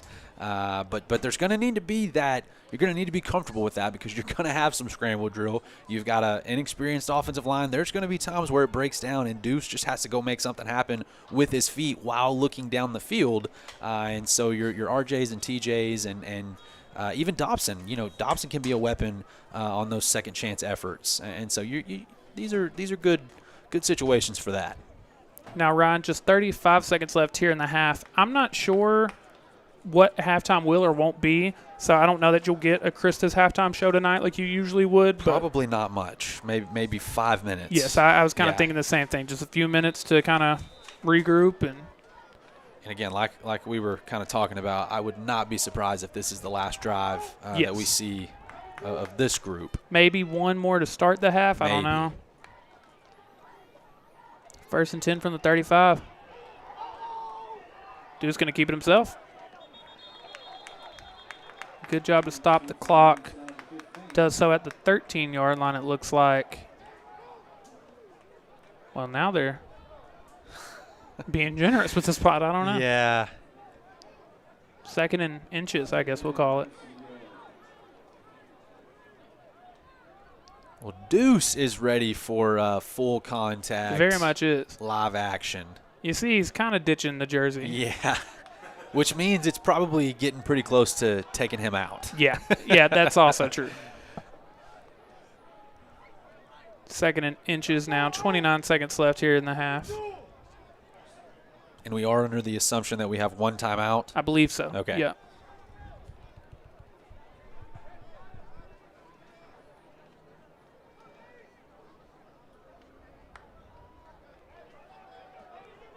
Looking to pass on 2nd down.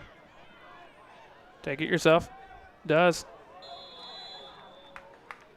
And they'll spot him at the 5, it looks like. Clock still going, 15 seconds left.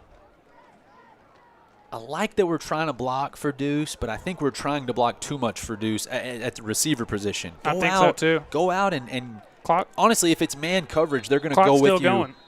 Sorry, No, yeah. They finally do call a timeout with 2 seconds left. Sorry to cut off your point. No. You're exactly right. But, yeah, the point I was making, if it's man coverage and that defender is he's going to go with you anyways. Mm-hmm. And so go try to get open. And I think by you running just this scramble drill route, that's going to clear up more space for Deuce rather than just blocking. Now they finally do. So 5 seconds. 5 seconds, yep. I guess you've got time to run one play here. Now it is also 4th down, I think. Yeah, that is what they have it marked as.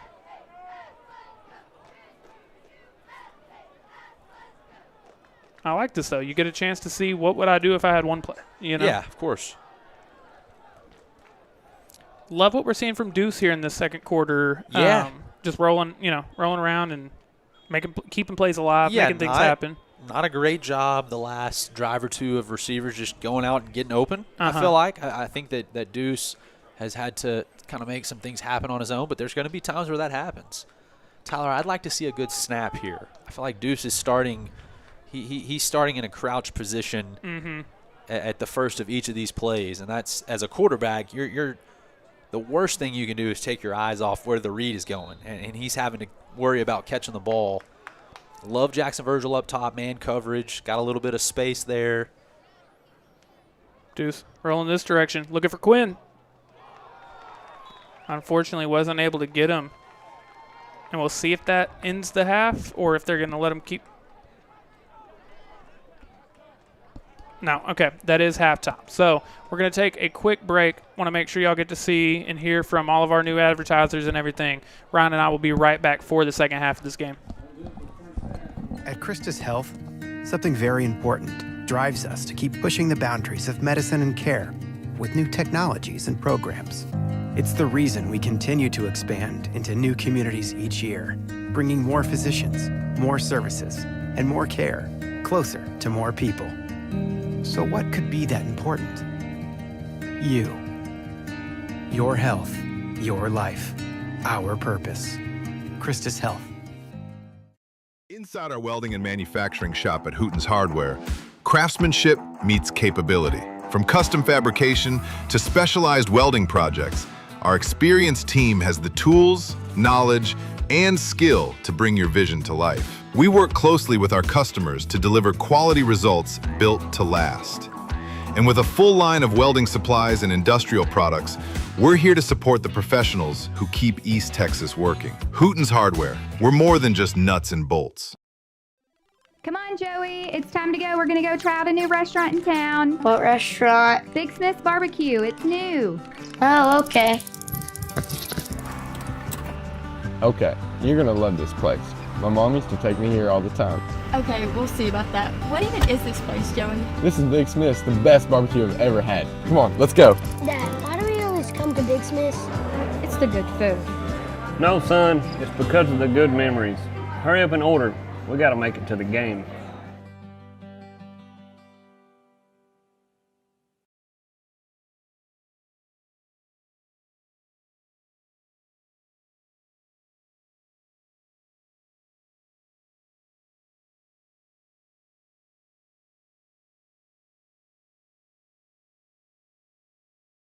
You have a challenging journey ahead of you, but you're not alone on the road to recovery.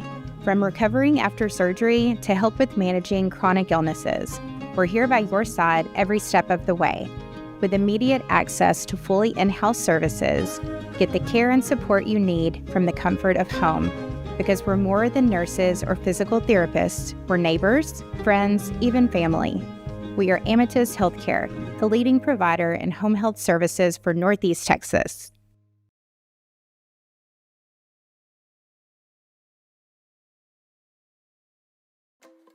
Can I recycle this? Yeah, I got you. Thank you. You're welcome.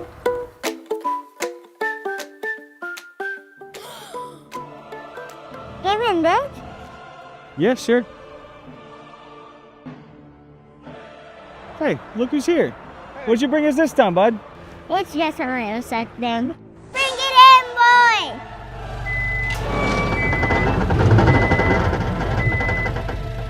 At Parks Recycling, we buy all metal. Searching for a med spa in Dallas? Wait, before you hit the highway, discover why East Texans are choosing Revamped Aesthetics in Sulphur Springs. We offer advanced aesthetic treatments, cutting-edge technology, and experienced registered nurses dedicated to helping you look and feel your best. From injectables and laser treatments to medical-grade skincare and IV therapy, you'll get big city results with the personalized care you deserve. Revamped Aesthetics. Enhance the beauty you were born with.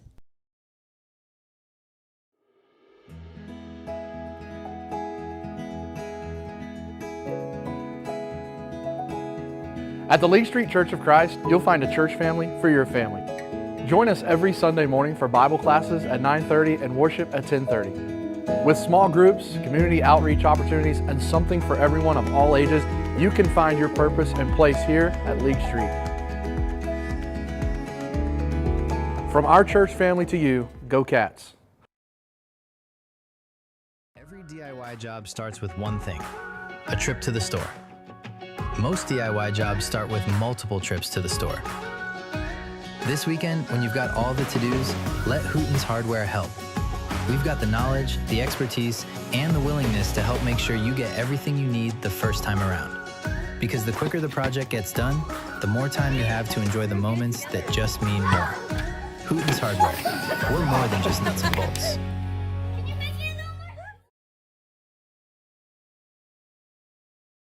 Every day in East Texas, thousands of journeys begin. To work, to school, to practice, to family dinners, to the moments that matter most. And for over 30 years, we've been helping our neighbors get there safely. Because we're more than tires and repairs, we're part of this community. Discount Wheel and Tire for service you can count on.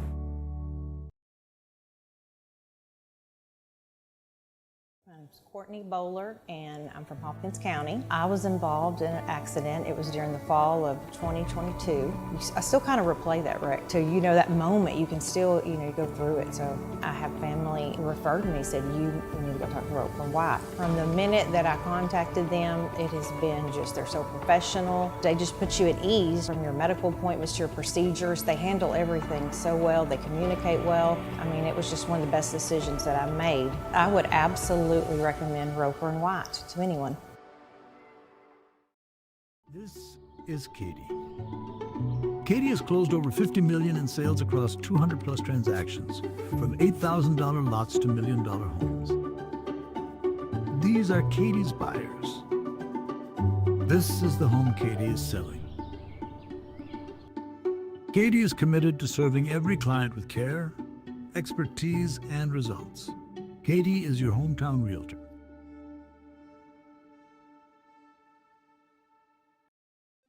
Come on, Joey. It's time to go. We're going to go try out a new restaurant in town. What restaurant? Big Smith's Barbecue. It's new. Oh, okay. Okay, you're gonna love this place. My mom used to take me here all the time. Okay, we'll see about that. What even is this place, Joey? This is Big Smith's, the best barbecue I've ever had. Come on, let's go. Dad, why do we always come to Big Smith's? It's the good food. No, son, it's because of the good memories. Hurry up and order. We gotta make it to the game.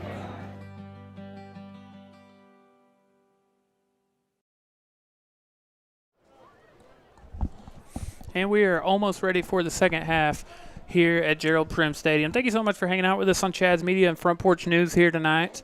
It's been a lot of fun. I'm having fun. Oh, I think so too, and I think it's gone about like we expected. There's been some really highs and some low lows tonight.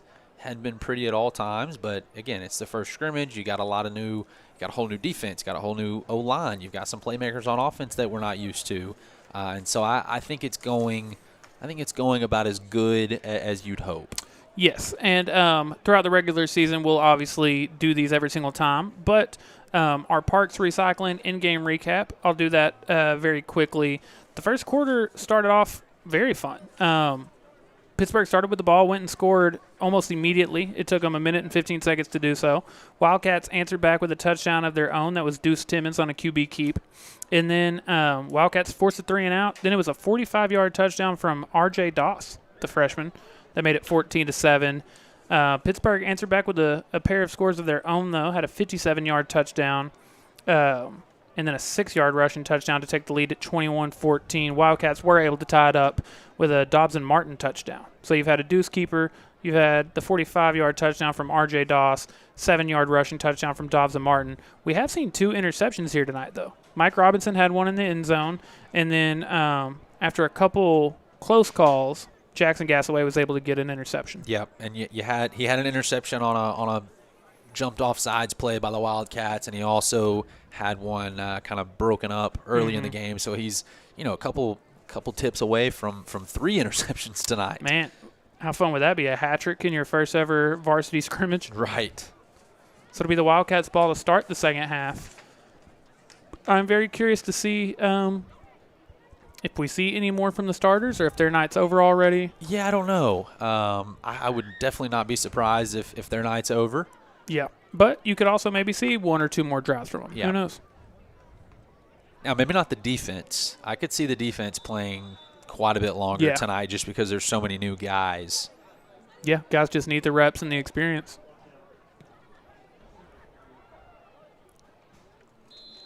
Okay, now we'll get our first look. We'll see. And again, this is a scrimmage. Coach Faircloth obviously is nice enough to provide us with rosters, but the numbers don't always match. No. So once we get into, deeper into the roster, we might not have the correct numbers and names for everybody, but we'll do our best. We are going to get the starters again on this possession. Going to get at least 1 more drive from these guys. Again, thank you so much for everyone hanging out with us. I didn't get the chance until halftime to look down, but the chat has been going tonight. So we appreciate y'all already on y'all's game as well.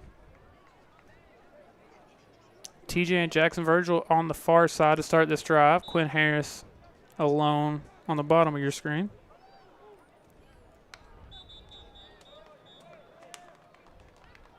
And we're starting the half with a false start, it looks like.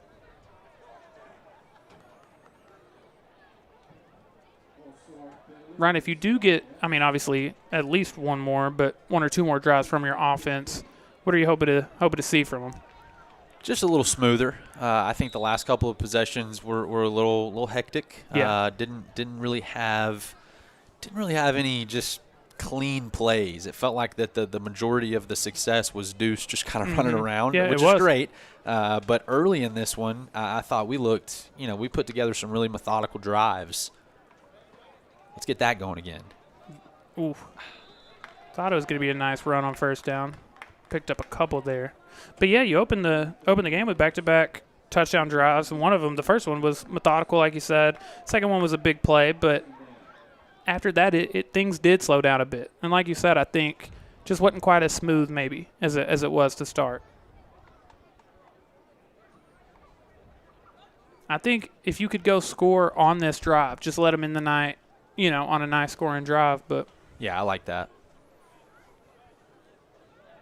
You got TJ on this side and Quinn, RJ, and Jackson Virgil on the far side. 2nd and 13. Deuce has Jackson Virgil, but it just gets you back to the original line of scrimmage. So a 3rd and long to start the second half.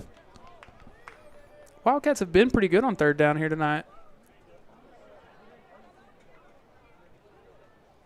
During the regular season, I'll try my best to keep up with their percentages on that. Yeah, you do a good job of that. Thank you.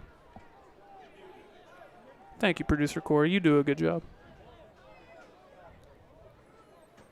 Okay, 3rd and long.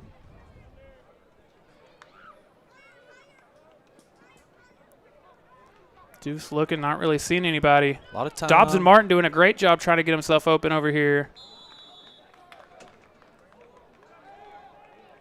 Yeah, a lot of time there. So, I don't think it was the O-line that had any problems with not being able to find a receiver, like defenders in our face or something, but just not been able to get open the last couple drives. Yeah, unfortunately, he wasn't able to end up getting open, but Dobson really took, I think, initiative there and realized, like, I just got to go get myself open. But I think that's going to be one of the bigger things offensively on the tape, for tomorrow.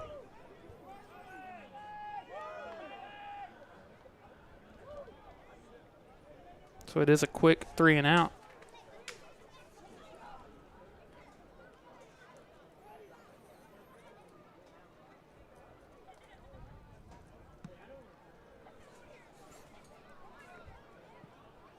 Much better punt this time around. Now we'll get our first look at the Wildcat defense here in the second half. 2 picks there in the second quarter for the Wildcats. I think this is going to be a defense that's able to make plays like that. I think you might have trouble getting stopped sometimes, but I think even if you are struggling in that area, you have guys that can go get an interception, guys that can just go make a play for you. Well, I think without question the highlight of the night on defense has been Gassaway. I mean, just him patrolling the middle of the field has been awesome, and having a safety like that in the back end, just kind of patrolling the middle of the field, that's a difference maker. Aww. I mean, that can see, that's the difference in me and you. Ryan Humphreys isn't making that mistake. Oh man.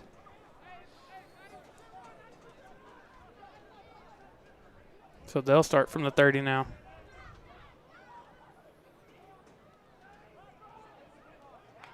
There we go.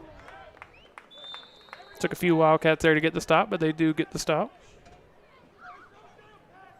Ends up being a loss of 1. I know we talked about it earlier in the night, but number 8 to start the season, that's pretty big. Oh, it's huge. It's huge. Now, on a confusing note. I was going to say, I've been waiting on you to ask me. I was going to wait till we had a little, room to breathe. But so for the first time, the Wildcats get a lot of respect in the preseason. They start the season ranked number 8. But this past week, the people at Dave Campbell's, and it was specifically our buddy Matt Stepp. Big run there on Second down, still going. They end up getting the first, but friend of the show, been on the broadcast before, Matt Stepp, made his predictions for 4A Region 2, and he actually picked the Paris Wildcats to win this district. Thoughts? I would say that's a little disrespectful. And no knock against Paris at all. Right.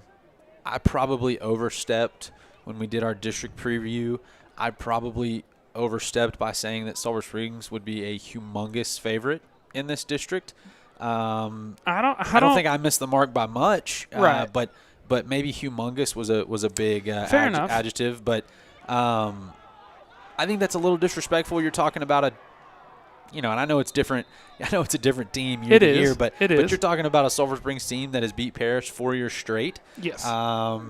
I think Paris had some tremendous playmakers last season. I believe the quarterback is back. He threw for 1,000,000 yards against us, but yeah, I don't really get that. That feels like a pick that maybe Matt Stepp saw what Paris did in the 7-on-7 state championships.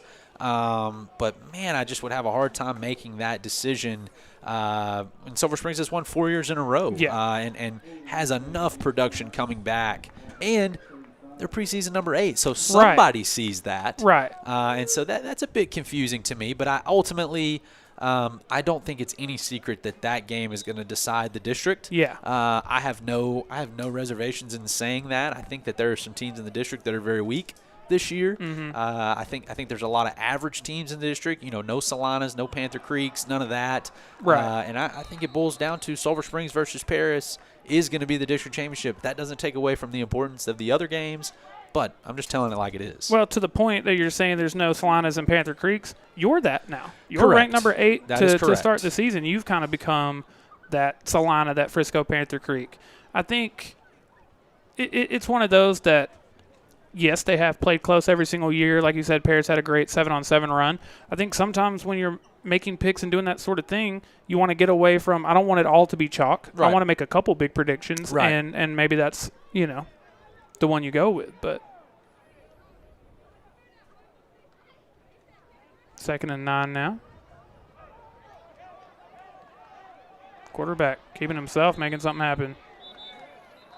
Big run to get the first down. I also want to point out, yes, the Wildcats lose a ton of production, especially on the defensive side of the ball. But to my understanding, I think Paris lost about the same amount. I think they lost most of their defense. Yeah, I'd have to see, what they've got coming back. I know offensively, and I think that was the first game, maybe the second game post losing Deuce. And so we were going through some growing pains on offense, trying to figure out what we wanted to do. And that was kind of the Jackson Hare, I think 40 carry night.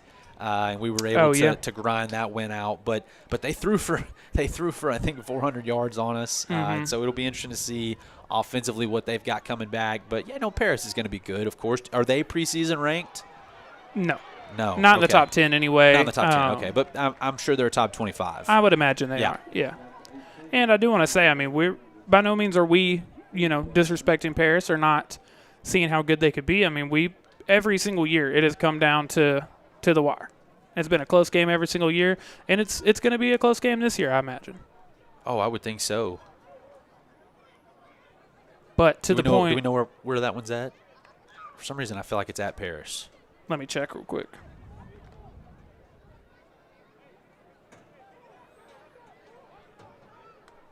Brings up a 2nd and 3, 6.5 minutes left here in the third.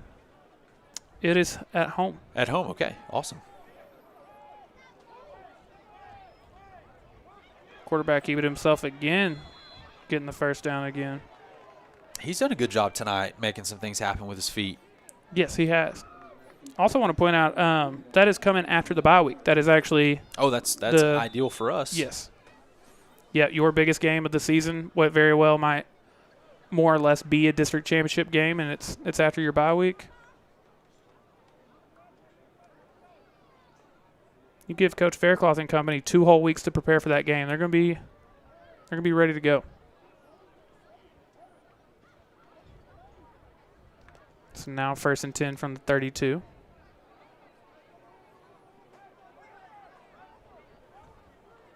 With as much time as they're taking, this might be It might be the fourth quarter by the time you get the ball back. That is a much quicker quarter. Good coverage there. Yeah, that is pretty solid coverage.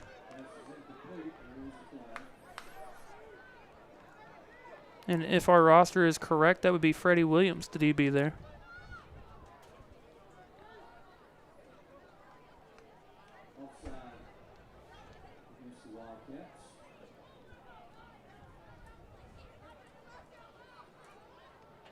Is it just me, or did it clear out a good bit after the half?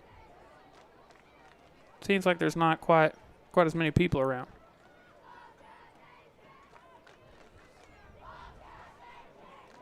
But a Wildcat Nation chant.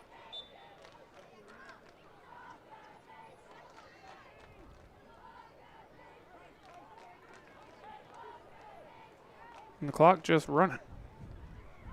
It's like Forrest Gump.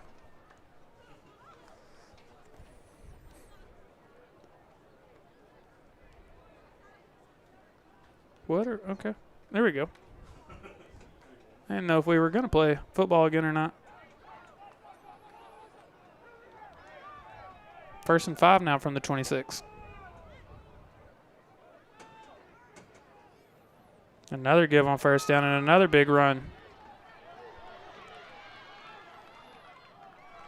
Eight's been a problem tonight. Yeah, it's been. He's been very good. That gets him all the way to 6 or the 7, it looks like.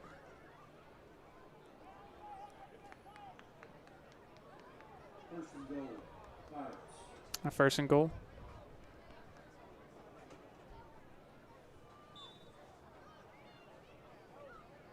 I don't know if we'll get one more drive from the Wildcats starting offense or not, but might not.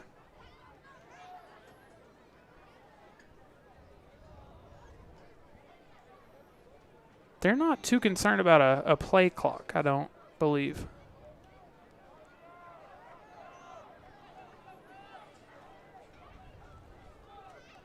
First and goal from the 6.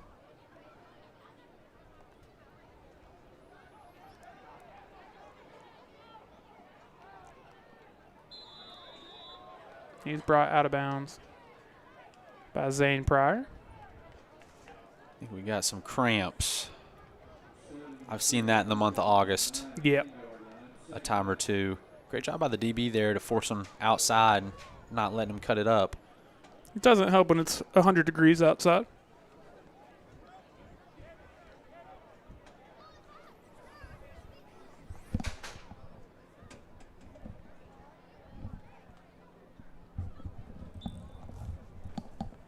Now 2nd and goal. And they're saying this is from the 9. So lost a couple there.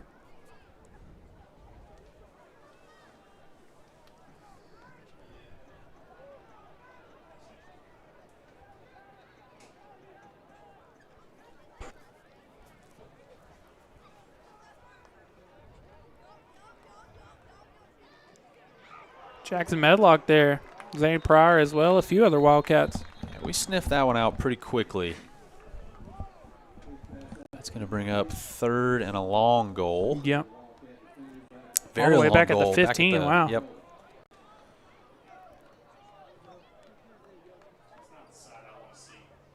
It's not. Got four blue shirts surrounding the unblocked screen was not the play call.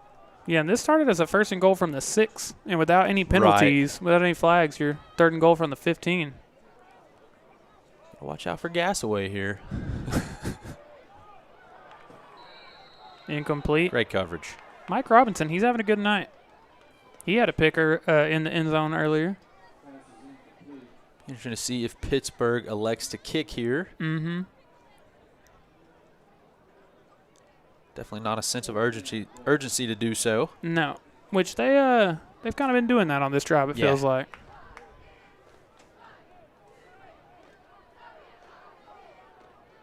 It was a quick either 3 and out or, yes, it was a quick 3 and out for the Wildcats.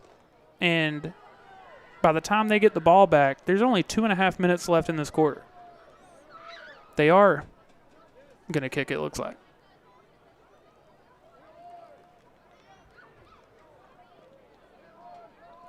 And you would think you'd want to practice with the play clock, you know? Oh, yeah. We're not going to have 2 minutes to get ready for things.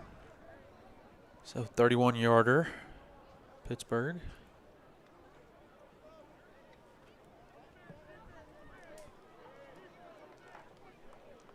That one is no good. No good. So that was a very long drive that ends up with no points, Ryan. It was a 3-and-out, and now you finally get the ball back with just 2:28 left in the quarter. It looks like we're gonna get the twos now, Ryan, I think. And I'm not mad at that. Obviously would have loved to see the starting group finish on a stronger note, but the twos plus Deuce playing quarterback, and Jackson Virgil's out there, so some twos. It's mostly starters. It looks like Finney. Finney, New running back. Yeah, Finney's going to come in for Dobbs and Martin, but other than that, and who knows, that could be for a play. I mean, Martin could always go back out there. Now, he's gotten a pretty big workload tonight. So. And I do think that this tells me you're not going to see these guys much next week. Yeah, that's fair. Just my guess. Out to RJ. I think that hit the ground. I want to see more of that, though. Yes. I like the screen game. The success that we've had with that tonight has been great. Yeah, and especially with as just electric as RJ is with the ball in his hands, get him the ball. Well, obviously he had the huge play, but Dobson Martin on a couple screens had some good yardage. Jackson Virgil the same. Yeah, especially coming off a 3-and-out. You know, if you start stalling a little bit or just having trouble moving the ball.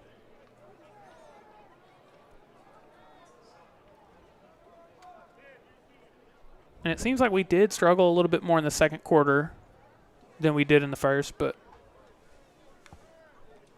2nd and 10. That one out to Jackson Virgil.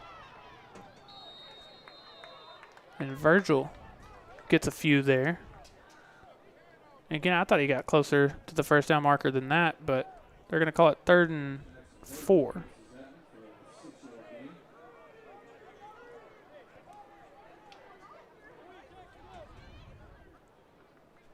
Winnie Moe checking back in. Jackson Medlock checking back in.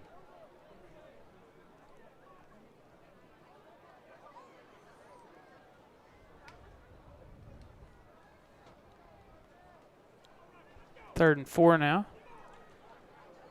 Just under the 2-minute mark here in the third. Would love to see the Wildcats pick up the first down here. They give it to Finney. Finney. Big run.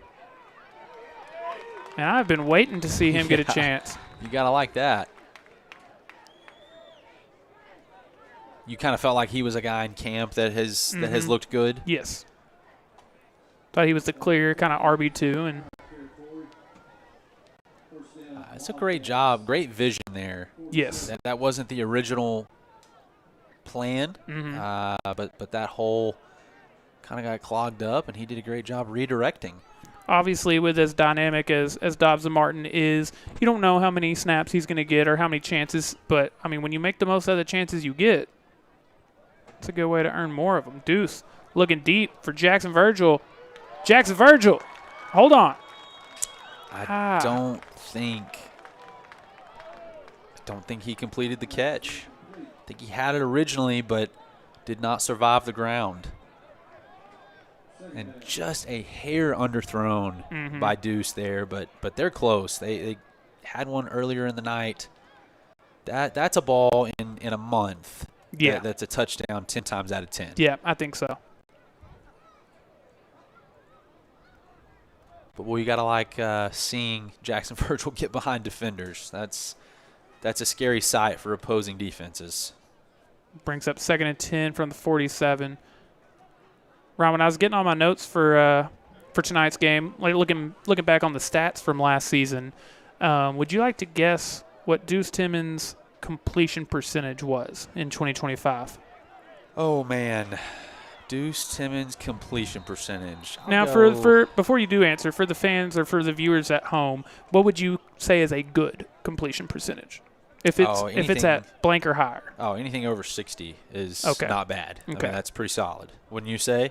Yeah, I was going to say 60, 65 maybe. I think 65 is great company. I don't know. I'd say right in there, 65 to 68, somewhere in that region. Let me get my notes so I'm not lying to you. Deuce completed 60 of 73 attempts, 82%. Wow. Yes. Wow. So much so I checked it twice and was like, am I? That is efficient. And that's through 5 games? Yes, through Wow. 5 games. Now that does it for the third quarter. It'll be a 3rd and 7 from the 44 when we come back. Are you having problems finding comfort in your own space? Let A&S Air Conditioning find a perfect solution for your heating and cooling needs. A&S Air Conditioning has been providing affordable heating and AC repair in Hopkins, Franklin, and surrounding counties for over 35 years. We specialize in the repair and maintenance of all makes and models of heating and cooling equipment in both residential and commercial settings. Call us today at 903-885-8072. And let A&S Air Conditioning turn your hot, humid space into a cool and comfortable environment. Nope. Nope. Definitely nope. When life says nope, call D&B Loans. Fast approvals, local people, real help.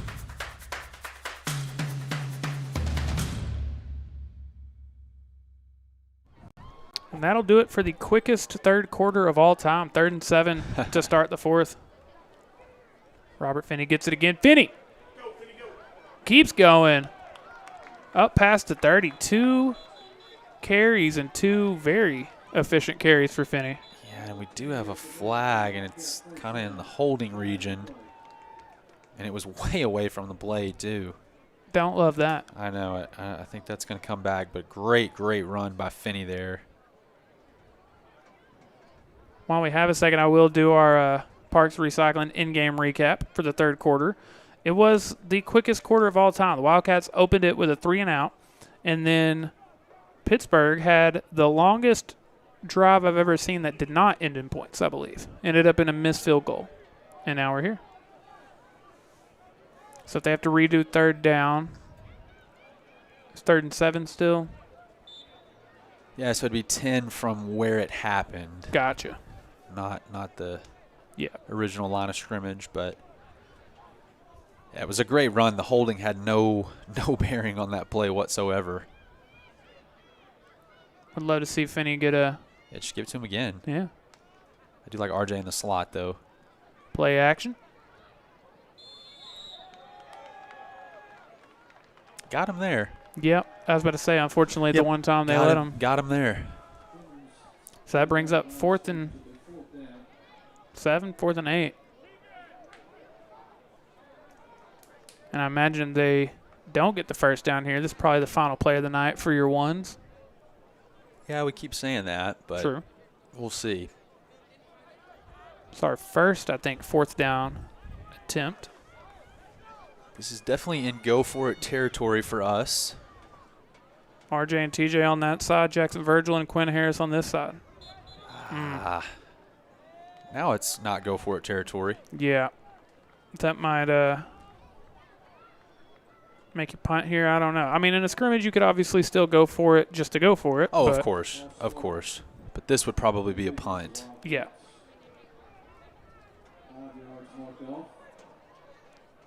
Now, I also think it depends on what do you have punting. True. You know, if it's going to be a net 15-yard punt, then I'd rather just go for it. That's true. See if we can luck into one. Now 4th and long, looking for Jackson Virgil, and he's got him. Jackson Virgil. Still going. Jackson Virgil with a huge play gets us back into the Big Smith's Barbecue red zone. Corey, do you have the replay on that? Yeah, and I think this is the receiver that Jackson Virgil is. He's a big body, over the middle. Look at all that space. I mean, that is a big frame. You can't miss it. Wildcats are going quick. My fault. We're running the hurry-up offense with 10 minutes left in the 4th. Deuce keeping it himself. Deuce. To the crib? Yeah, okay. I thought he might have stepped out. But that is going to be a Deuce touchdown.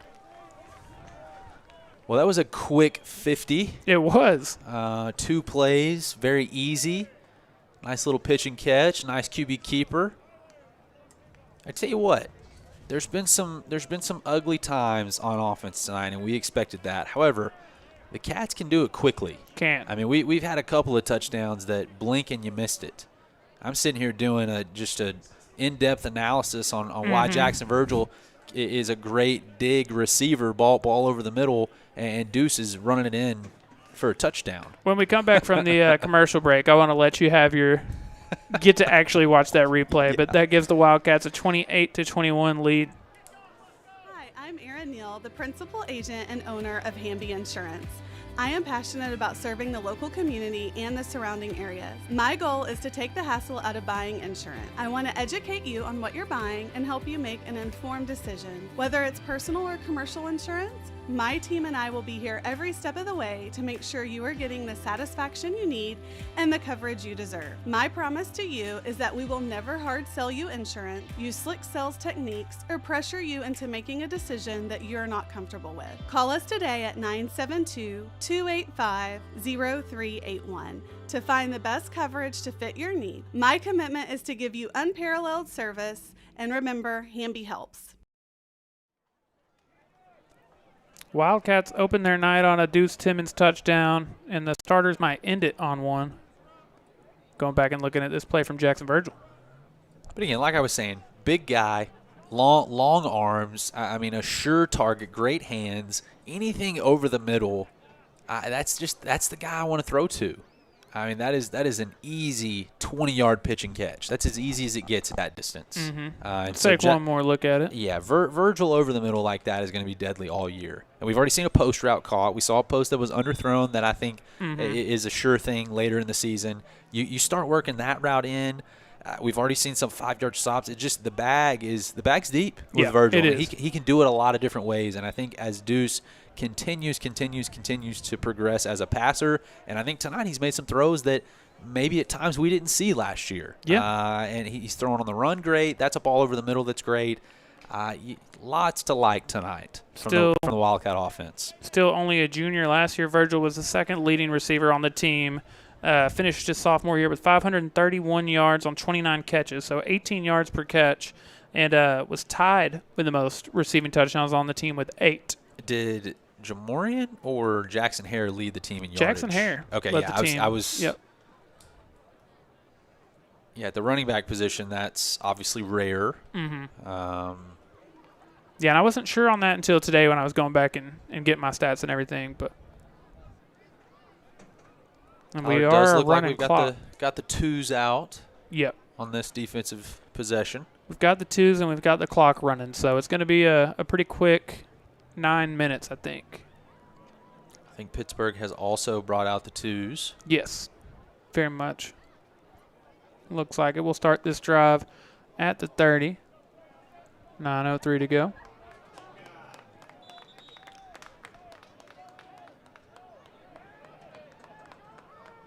Now, Tyler, if there's no more points in this 8 minutes and 50 seconds, you get a gold star of approval for just about a spot-on prediction. You said a 7-point game. You said I had 35-28, I think. Yeah, I think so. But I'm going to give you the benefit of the doubt. 28-21 would be a nice opening prediction. What's funny is with 3 minutes and 24 seconds still to go in the first quarter, it was 14-14. So we started. Yeah, hot. Started hot. That brings up 3rd and long. Yeah, and you mentioned this earlier in the night, but unfortunately this is the last time we'll be at the Prim for a minute. Yeah, it is a while. Yep, the home opener isn't until... I think it's the first week of September. It is. September 4th versus Pleasant Grove. Yep. Then you go to White House. Then you get back-to-back home games versus Gilmer and Kaufman. Gilmer's got a fun kid to watch out for. Yeah, it'll be he'll definitely be the highest-ranked prospect that we're going to see this season.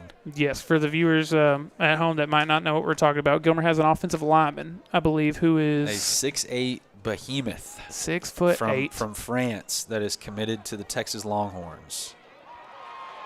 And a huge play there on 3rd and long.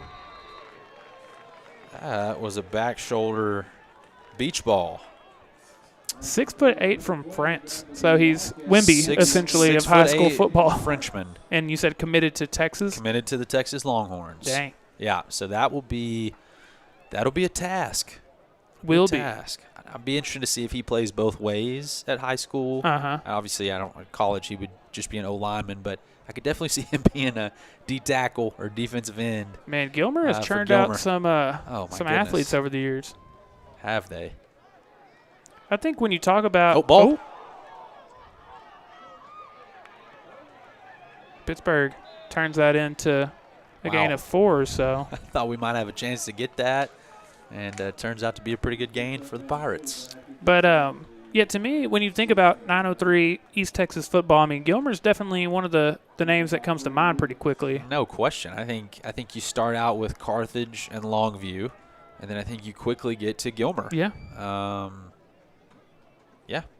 And what's funny, you and I always talk about this. We very much consider ourselves to be East Texas. Oh, yeah, of course. I think sometimes we get left out of that conversation for some reason, as if we're not East Texas. I understand there is I would deep say East Texas. But of course, there is. But I mean, 903 area code, you're East Texas. Yes. Now, there was a time where our district was truly a true East Texas district.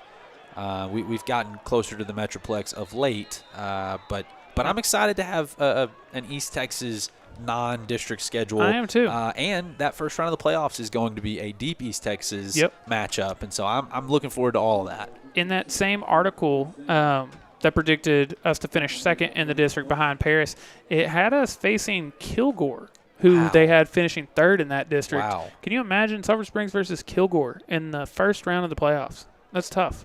Now, we don't want to spoil anything, but rumblings are that the district winner and district runner-up in our two districts, our by district, will get to host playoff games in that first round. So, for the first two teams in our district and the first two teams in their district will get to host a first-round playoff game. A very, very, very strong chance that in early November we're sitting here watching a playoff football game at the Prim. 100%. Playoff Prim. I actually guarantee it. Yeah.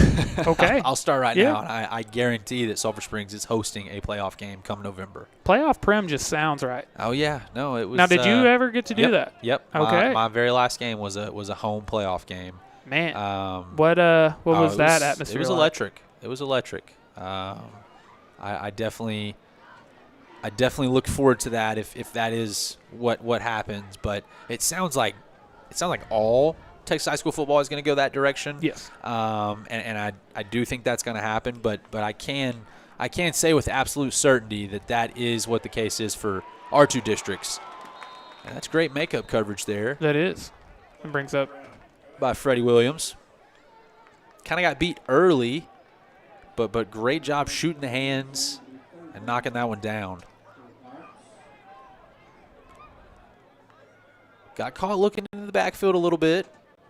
But right there, that's exactly what you teach. Once they show those hands, you want to shoot right through it. But, yes, what you were talking about is they will vote on it, I believe, in either September or October. But they will vote for home field advantage in the playoffs for the top seeds. I would love to see it. I don't know why you wouldn't vote on that. No, and I think it's good just for availability of stadiums. Big run there to get the first down. You've doubled the amount of playoff teams that there are in the state of Texas because of the preseason big school, small school split and not doing that postseason. So you've essentially doubled the playoffs. That's true. And so at some point we're running out of big enough stadiums to hold these 4, 5, and 6A teams. Especially 6A already is that 5 way. and 6. 5 and 6 are already that way. Yep. Okay.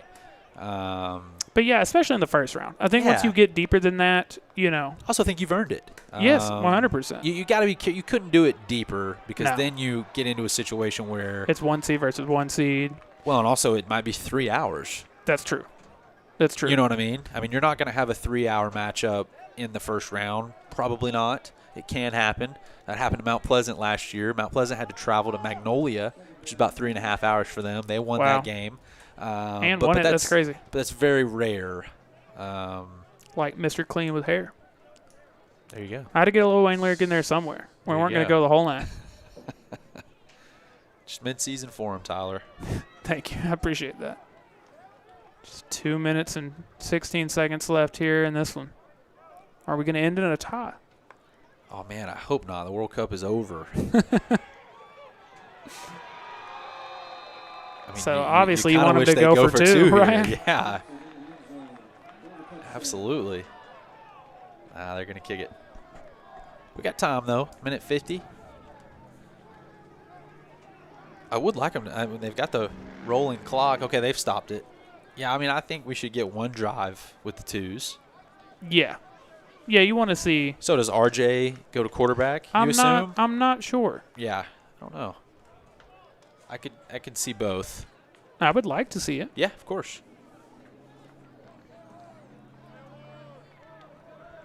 We get to see a little bit of that in practice, and I mean, wherever he's at on the field, he's just fun to watch. Oh, he did make it. It was close. Mm-hmm. I was kind of holding my breath there. 28-28. Courtney Bowler, and I'm from Hopkins County. I was involved in an accident. It was during the fall of 2022. I still kind of replay that wreck till you know that moment. You can still, you go through it. So I have family who referred to me, said, you need to go talk to Roper. Why? From the minute that I contacted them, it has been just, they're so professional. They just put you at ease from your medical appointments to your procedures. They handle everything so well. They communicate well. I mean, it was just one of the best decisions that I made. I would absolutely recommend Roper and White to anyone.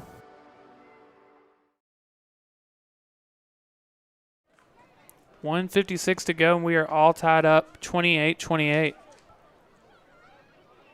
I'd like to see us not end in a tie. I don't. It doesn't. Of course not. It doesn't matter. That actually is the most scrimmage thing ever, though. Yeah, of course.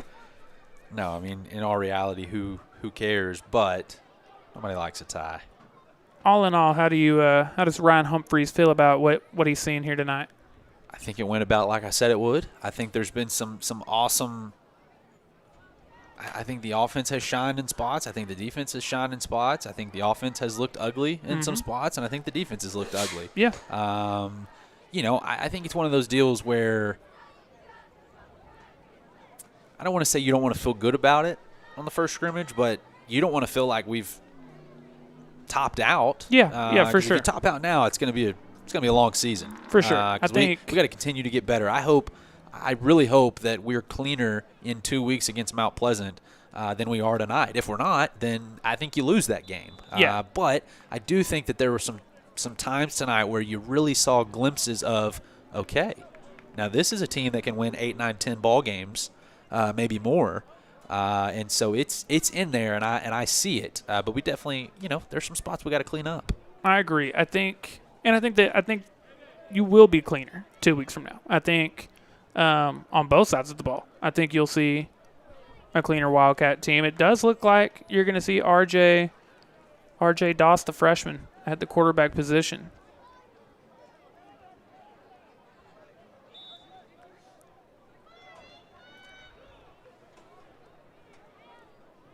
He'll have 1:56. And a nice carry on first down. Picks up 7 or 8 there.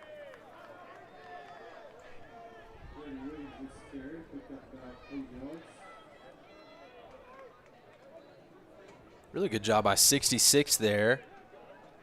And I don't have a name on that. Again, we're kind of just the scrimmage numbers tonight have been pretty good, but there's some names that we don't have. But 66 there, great block, opening up that lane. Throwing on the run. And I like that. There's no more yards to get, go ahead and get down and get back to the line of scrimmage. I actually do stop the clock there with 1:19 to go. This is great, too. I mean, some of these guys are going to be on JV this year, probably got some freshmen out there. This is a great opportunity to get some real film out there. Mm-hmm. Just kind of show the coaches what you can do. First and 10 from the 48. 1 minute of football left. Another big run. And, man, if you could get – I was going to say, ball at the 41, 42-yard line. I would love to see Sulphur Springs just go ahead and – if you could get to field goal range and end it on a kick. I would love that. Call timeout. We're going to win this thing. Well, especially you had a field goal attempt earlier. Yeah. Didn't go in. If you could. 40 seconds, though, just doesn't seem like a ton of urgency to try and win this one. That's true. I have time for at least one more play, but it might be – I would love it, though. Just the one. RJ looking deep towards the sideline. Incomplete. So they do stop the clock.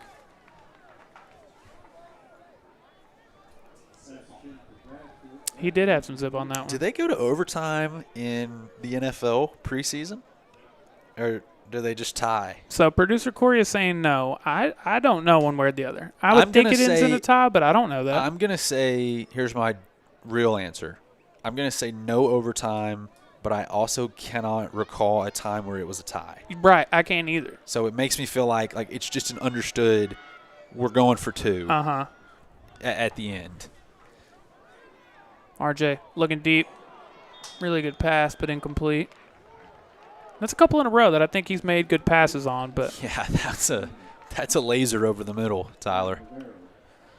4th and 1, 17 seconds. How fun would this situation be in a month? Right. At the 43-yard line, tied up. Of course, you'd have your 3 timeouts. No time. Don't think Coach Faircloth is all that enthusiastic about it. Not as much so as he would be a month from now. Yeah, right. We'll see if this is the final play of the night. RJ has his man. Get out of bounds. Did not, and I think that's going to do it. I think we're going to end in a 28-28 tie, Ryan. Man, that's just very World Cup of us. It is. Tyler, I thought that was over. Well, before we get out of here, just overall, how are you feeling about the scrimmage we saw tonight? On a 1 to 10, what would you? That's exactly what I was going to do. Okay. I was going to rate it on a 1 to 10. Tyler, I think tonight was a really firm 7. Okay. I think it was a really firm 7, and I think 7's always the middle answer you give. Like a 5 is that's not really the middle. That's kind of 5 that's is below average. I agree. Really. I think agree. 7 is average. Again, I think there were some awesome spots tonight. I think there were some bad spots tonight, but I think it's exactly where we need to be and what I expected. And I think next week will be better, and I guarantee 2 weeks will be better. You're going to get a lot more intensity. You're going to get a lot more attention to detail. You're going to get some situationals. I feel good about it. I think I saw what I needed to see. I do as well. And to the point you were making, I think if we were walking out of here giving it a 5, you wouldn't feel great about giving it a 5. Nope. But at a 7, like you said, I think on both sides of the ball, on offense and defense, you saw plenty of things to feel good about, but you also saw plenty of things that you need to work on and improve on. And I think they will work on those things. I think they will improve on those things, but you saw both. Yeah, 100%. And I do want to make the comment, Pittsburgh was a lot better than what I expected. They had some guys on offense that could go. Obviously, the receiver was phenomenal. The running back was really good. Running back was very good. Quarterback made some plays, and so that was not a bad Pittsburgh team. And so that was a great first scrimmage. Saw lots of things that were good. Saw some things we need to clean up on. It's getting close, Tyler. Yep. I do want to give a shout-out to a couple guys that I really like what I saw from tonight. Number 2, Mike Robinson had a pick in the end zone and just in general played really good coverage, I felt like. And then Jackson Gassaway, of course, had an interception and was close on a couple of others as well. He's just a playmaker, and I think you're going to see him make some plays this year. Yeah, if I had to give star of the night on offense, I would probably say Jackson Virgil. Yeah. I thought that he looked good. He looked mid-season form-ish. Deuce looked really good tonight too. Thompson Martin as well. I'll go Jackson Virgil. Defense though, Gassaway, 100% was the highlight of the night for me. I think so as well. Any final thoughts before we get out of here? No. I think that more importantly, it seemed like everybody got out of this one healthy. Yes. And that's kind of a big deal with scrimmages. Just obviously we want to look good, look clean, but we gotta make it to the season because it is definitely a marathon, not a sprint. But Tyler, let's Getting close. It is. They count pretty soon. They very much do. Thank y'all so much for hanging out with us here tonight on Chad's Media and Front Porch News. We end in a 28-28 tie, but we had a ton of fun doing it. We're very, very, very glad to be back, and we will see y'all in just a couple of weeks. Actually, not even 2 full weeks, because it's going to be on Thursday night. The season opener will be, what is that, Thursday? 13 days. The 27th, yep. I believe. Perfect. So that one will be at Mount Pleasant. For anyone who can't make it in person, please tune in with us. And on behalf of Ryan Humphreys, Corey Hankins, everyone here at Chad's Media and Front Porch News, my name is Tyler Lennon. We will see y'all very soon for the season opener.